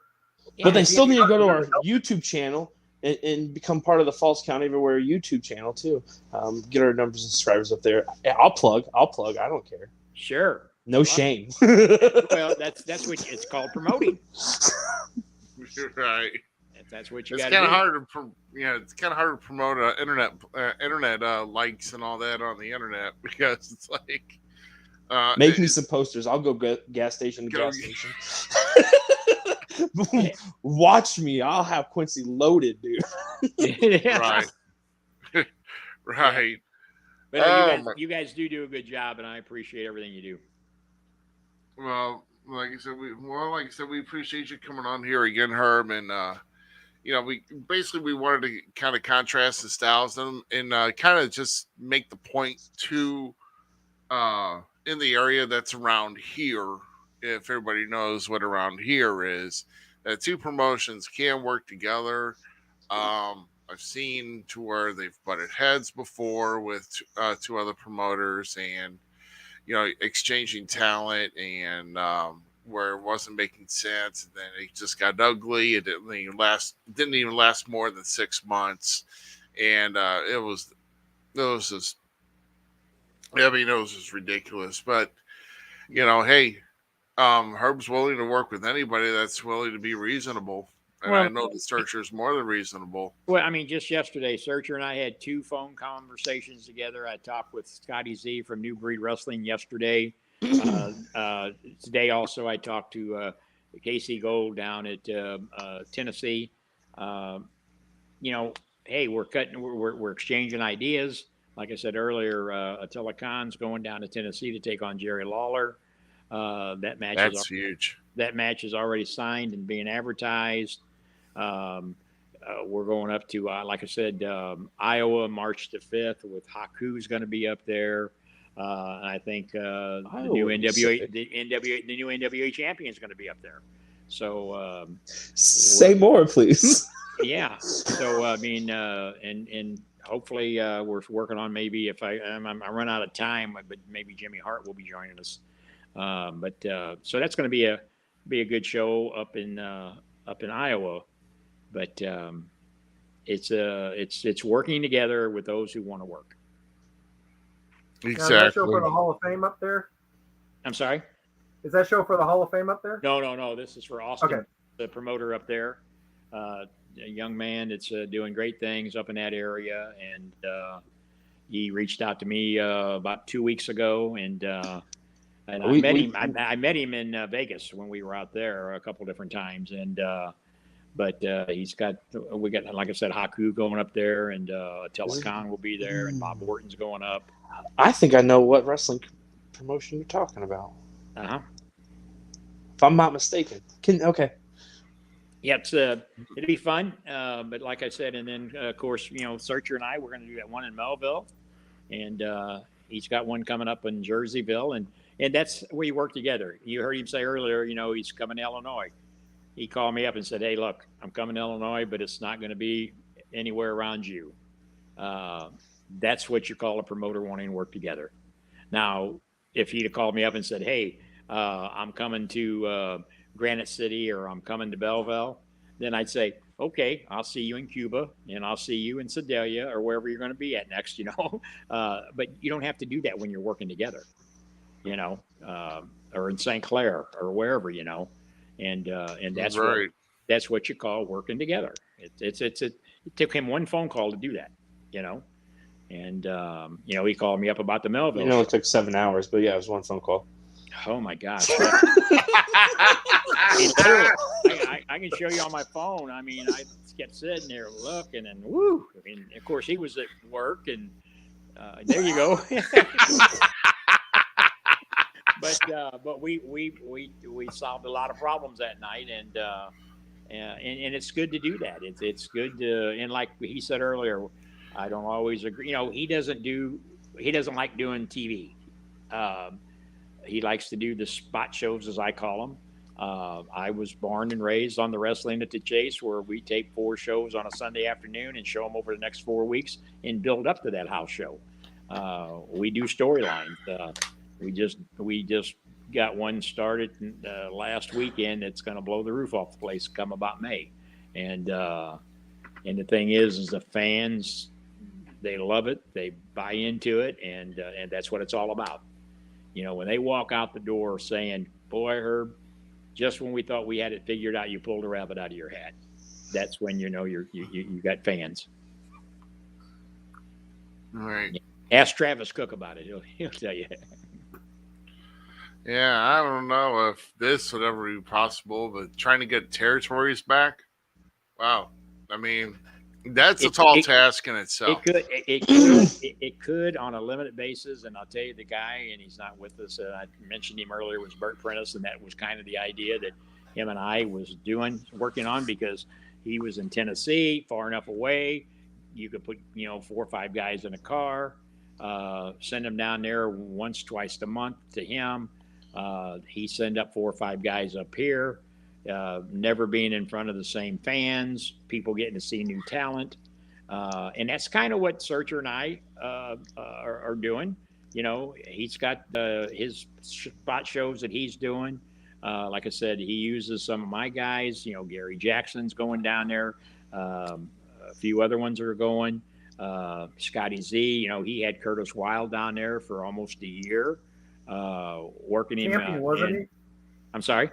Champion down there, wasn't he? Yeah, he was the NWA, the New Breed champion, and in Eldon and Sedalia, Missouri, and so. But that's territories, my fans weren't driving from SICW footprint, as I call it, all the way to Sedalia, Missouri, or to Eldon, Missouri. They got to be introduced to the Wild team. So it could be done, but it starts with the promotion, the promoter. It's got to be somebody who can say, it's not about me, it's about what's best for the business. And we all know that there's some guys out there that's never going to understand that. There's not too many guys like Pat or Scotty Z or KC Gold or Troy Peterson up at Impact Pro Wrestling. Those guys, they get what we're talking about. Austin Bayless, another one, they understand that, it can work out, get in a car and drive 5 or 6 hours, and you'll get all the exposure you need. You're not going to get exposure working within your same footprint, because you're in front of the same fans. And me telling guys that doesn't benefit me. I'm trying to benefit them. I'm trying to tell them, go spread your wings. If you want to be known, that's how you do it. Right. Yeah, exactly. I mean, it's like TV. The other one is Heath Hatton down at Stride Pro Wrestling. I use some. He sends some of his guys up for me. David Lee Walker comes up from down there. Another one, Peyton Ayers he's sent up here for me. Guys like that. So guess what? We put them on the TVs. I think you went against a couple of them, Rick, when you was in the TV. They were in the locker room with us. That's how you get exposure too. I mean, people will see who live outside of our area.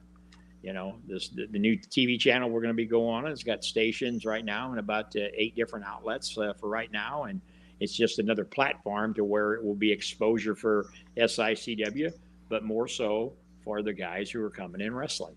Did the Northern Quincy area be one of those? Hey, Herb, here's the one thing, though, that people should try to do as well. Go out like Cauliflower and other events like that. Sure. You get contacts with people. You can get booked all over. That's called networking. The 2 biggest things you could take in if you're a fan at all is Cauliflower Alley or up at the Fez Tragus Hall of Fame in Waterloo, Iowa. You go up there. Troy Peterson runs a great organization, does a wrestling show there. You got guys like Jerry Briscoe that's always there, Baron Von Roschke. You get all the legends come there, and of course, as you know, GQ at Vegas, it's the who's who shows up out there. And just the networking, the people you get to meet.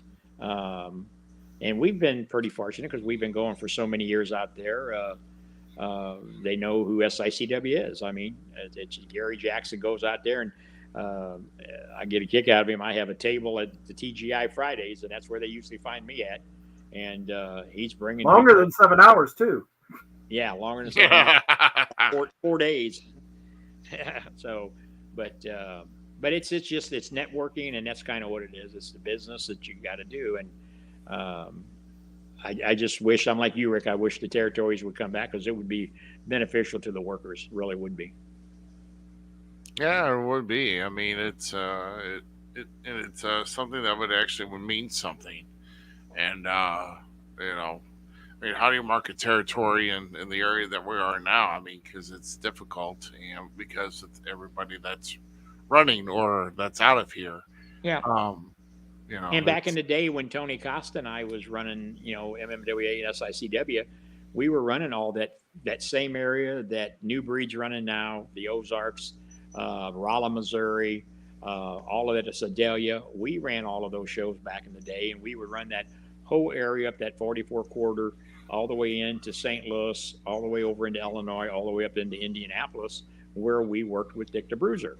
And then we would run south down to Fairfield, Illinois, El Dorado, Illinois, Carmi, Illinois, all the way up to the Indiana border there. And we would run, sometimes 3, 4, 5 shows a week.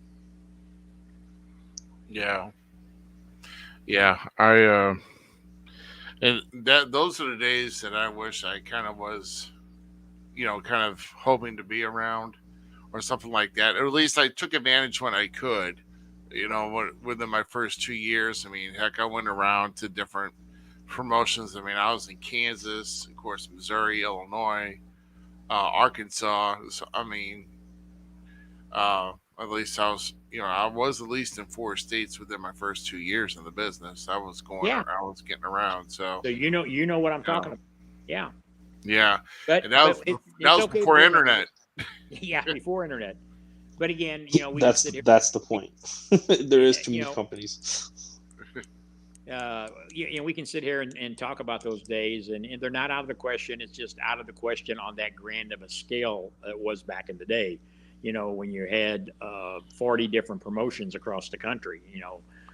Amarillo and all over Kansas City, and as we talked, I think the last time I was on, everybody thought Sam Muchnick had this big territory that he ran, and realistically all he had was St. Louis, and but he ran the NWA out of St. Louis, and of course Kansas City was separate from that, and they would run up out of the Kansas City office up into Iowa and places like that, and then when we talk about earlier, I meant to bring that up a couple of times about these guys that come in and they got to win, they got to do this. I know a lot of guys, the Roger Kirby's of the world that was with us, Bulldog Bob Brown, Ronnie Etchison. They made a dang good living on being jobbers, and didn't have to win. Harry Horowitz. Yes, see, there's a prime example right there. J.J. Dillon. When he started off, I mean, he'll tell you. Al Snow. Yeah, Al Snow. You got it. He'll tell you too. Yeah. But it's we love it, and we all got the passion for it, and I know you guys do, or you wouldn't have been sitting here for 3 hours tonight talking about it. Yeah, exactly. I mean, the only one mad at my house right now is the wife. But well, you know what the old saying is: "Happy wife, happy life." She's fine. Yeah. This is why I'm downstairs in the office and all that instead of upstairs doing on the comfortable couch, because somebody had to go to bed early. So So I'm in my man cave. There you go. There you go. Yeah. There you go. And hey, you're making some nice improvements on my office, even though I'm still sitting in a office chair that's kind of broken down, and even with an added cushion, I'm still kind of looks good. I like that Bruiser Brody. Oh yeah, I mean it's it's an interchangeable hook. I mean I could probably hang different shirts in different weeks, and whatever. But I still like the artwork of that, and I just kind of like had to change the look a little bit, and now I'll have time. I should have time by the time we have our next show. I'll have everything ready. Yeah, I was looking to pull the phone together to watch it. Listen to Playboy rants how he wanted his belt back for about 25 minutes, but hey, but no, it's all good though. Got to give him credit. He was putting it out there. Yeah, he was. Mad respect for watching the whole art form come together with them both promoting within our own little area. So it was pretty fun. Yeah, well, and again, I appreciate you guys doing it. I'm going to get off of here too, because I know you guys have got a busy day tomorrow also, and so do I. And it's always fun anytime I can come on and help you. Hopefully, you'll get a good report that some fans tuned in and listen to us jabber. And And we'll talk about Searcher being a wimp and having to get off early. So, Well, if he's listening now, he've already heard you said it. So you yeah. know. Well, I think we just showed him the old dog can outdo the young dog. Yeah. That's Wow. what I'm telling I mean, he's older than the other three here. I mean, I'm just you. saying. He calls me the Godfather. I tell him to knock that shit off. You know, I got a bullseye. Yeah. Well, all right. I appreciate you hanging out and hanging around. And I'm sorry. I wish I don't want to ruffle too many feathers, but you know, I just wanted to kind of show people that I mean, if it gets, let's just say 2022 can still be a year where things can open up, and if things get a little bit in the dirt, we can dig the dirt out and clean it off and make the truth be known. So, And I'm going to tell you, and you were there when Tony Costa got inducted into the Hall of Fame. mm-hmm. And you remember Tony was going through some health issues, as we all know. Right. And believe me, Tony always had a bullseye on his back too, because he run a tight ship. Well, But yeah, of course. he got to the point in his life and said, "Hey, I love everybody. You know, I don't. You know, one of the guys that had a big problems with was Ron Powers. Him and Ron Powers didn't see eye to eye a lot of times. But at the end, he said, I love Ron Powers, because he realized life was too short. Holding grudges and being hatred. And what does that get you? It gets you an upset stomach and a headache and an ulcer. And it's just not worth it. It's wrestling. Let's just enjoy it. And I'm telling you, you'll have a lot better attitude. Yeah, that's true. But I guess some of us are opinionated on what wrestling should be and what should be not in wrestling that the people are doing, but I guess opinions are opinions. So everybody's got them, and we always said it's kind of like your rear end. Everybody's got one, and it's just that, and no matter what you, me, or anybody else try to reason with some people, they're going to have their own opinion, and you're not going to change your mind. So just don't make yourself sick. I've done it. Right. I've been where you're talking about, and I thought to myself, I'm too old for this. I got more priorities. I got family. I got a job. I got to pay bills. I'm not going to let a few haters distract from what I know needs to be done. And that's why I think when guys like Searcher and I can talk for 7 hours on the phone and talk about everything. It was like Larry Matisek and I. We would talk every night on the phone. And we may start off talking about the weather or sports, but it was always wrestling that we'd end up talking 2 or 3 hours about because that was our passion. That's what we loved. And isn't it great? I mean, just what we've been doing tonight. It's great. I guarantee you, when you guys get ready to go to bed tonight, your mind's still gonna be spinning. Man, oh man, did you hear what Searcher said? And did you hear what Playboy said? You're gonna be thinking about that. I can tell you, because we're geared to that because that's what we love. No, you see, the thing with that is I always ignore Playboy to begin with, so that should be easy for me. Yeah, for some reason, I got a sneaky feeling he don't like you. That's my buddy. That idea. What gave me that idea? All right, guys, I'm going to get off of here. Okay. All right. Yeah, I was going to say there's one other quick question, but I'll stay here all night if you want me to. Okay. Well, okay, just one more. We'll wrap it up because at that point we'll probably have broken one more another quick record. one. And I do have to promote March the 12th if you don't mind. Yeah, go right ahead. Yeah. March 12th, big match. Flash Flanagan going to square off against Attila Khan. For those of you who, I know you guys weren't there Saturday night, but big main event took place. Travis Cook got called out by Flash Flanagan, and they did whoop up on him. But Flash Flanagan has sworn to the fans of SICW that he will not rest until Travis Cook is removed from SICW. And he reiterated that during the TV tapings on Sunday and promised them. He said, I will not rest until Travis Cook is ran out of SICW. So that's on March 12th. And then also Gary Jackson will defend the SICW Central States title against the 450-pound Kowalski.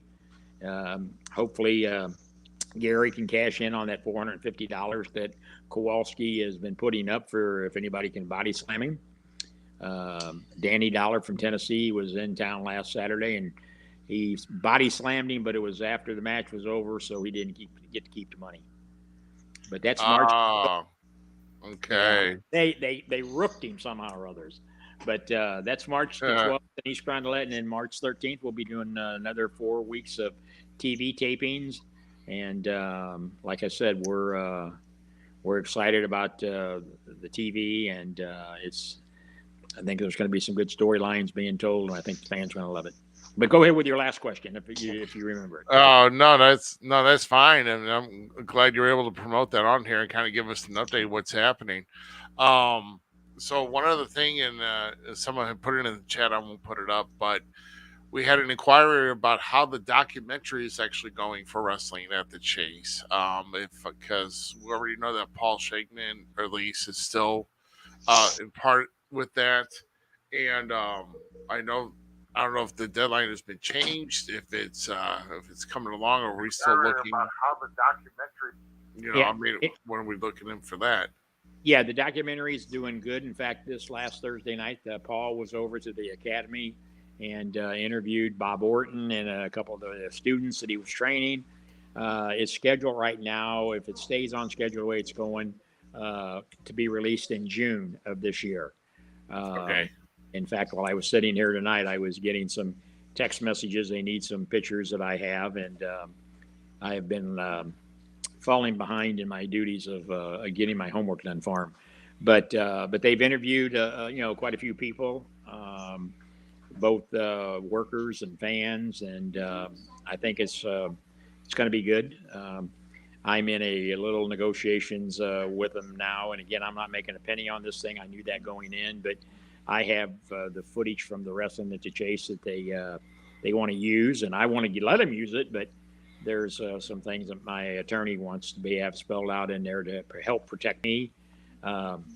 So we're doing that, and I think we'll get that worked out with no problem. But yeah, Paul Shankman is the producer of it now. There was a young lady that was doing it, and she moved on, and so Paul took over that role. But Ed Wheatley is a man who is going to have a lot to say on the material that's being put in there, and he's assured me that if I'm not happy, he won't be happy, and I'm really looking forward to it. I think it's going to be something that's going to keep the wrestling business even going that much longer here in the Midwest, because everybody knows about wrestling at the Chase. The book is still doing good. He had a second order of them, so we had people at our show Saturday night coming up getting autographs from some of the guys that had brought them to the show. Wow, that's awesome. And I'm glad to see the book is still doing good. I know he's got more appearances upcoming, and yeah, we're still going to do a show. We got one. We had to cancel the one at the Missouri Historical Society because of the COVID, of course. But we'll be doing the one there coming up. But we're also going to be doing one down at the Lake of the Ozarks. That's already going to happen. She hasn't picked a date yet. The Koppler family that owns that Lodge of the Four Seasons is where we'll be at for that one, and that will be later here. So nice. Got a lot going on, but we just take them one show at a time, as they taught us. Yep, exactly. Well, so I mean, I know we've been running late, and in fact, we've run, and I think we make a new mark there, GQ. Yep. Wow. So you got it, Herb. Yeah. So should we give the credit to both of them or to Herb? Yeah, give it to Searcher. Give it to Searcher. No, he bailed out early. He's old. Yeah, but man, I'll tell you. That was my push. Yeah. I know, that's why you were doing it too. Well, we definitely thank the Searcher for chatting with us here tonight. We definitely thank Mr. Herb Simmons, who stuck around. Just great chats all the way around, and just glad that hey, I'm glad that we're back. We're glad that we're super providing we're If your We're timer's right, it says 3 hours, 19 minutes, and 5 seconds. Holy crap! yeah. That's that is something here. And apparently there's a new feature in on our StreamYard services that I'm glad we didn't do, because that would have really stunk, and I'm not going to play it. So, but anyway, we thank you very much for everybody viewing. So yeah, go ahead. Good night, everybody. Night, right. buddy. Good night. We'll see you next week. Thanks again for tuning in to tonight's episode of the Falls Count Everywhere podcast. Don't forget our friends at the following: Outside the Ring STL, the Searcher and Hide podcast, and We Talk Wrestling. The Falls Count Everywhere podcast is an LTS Enterprises production.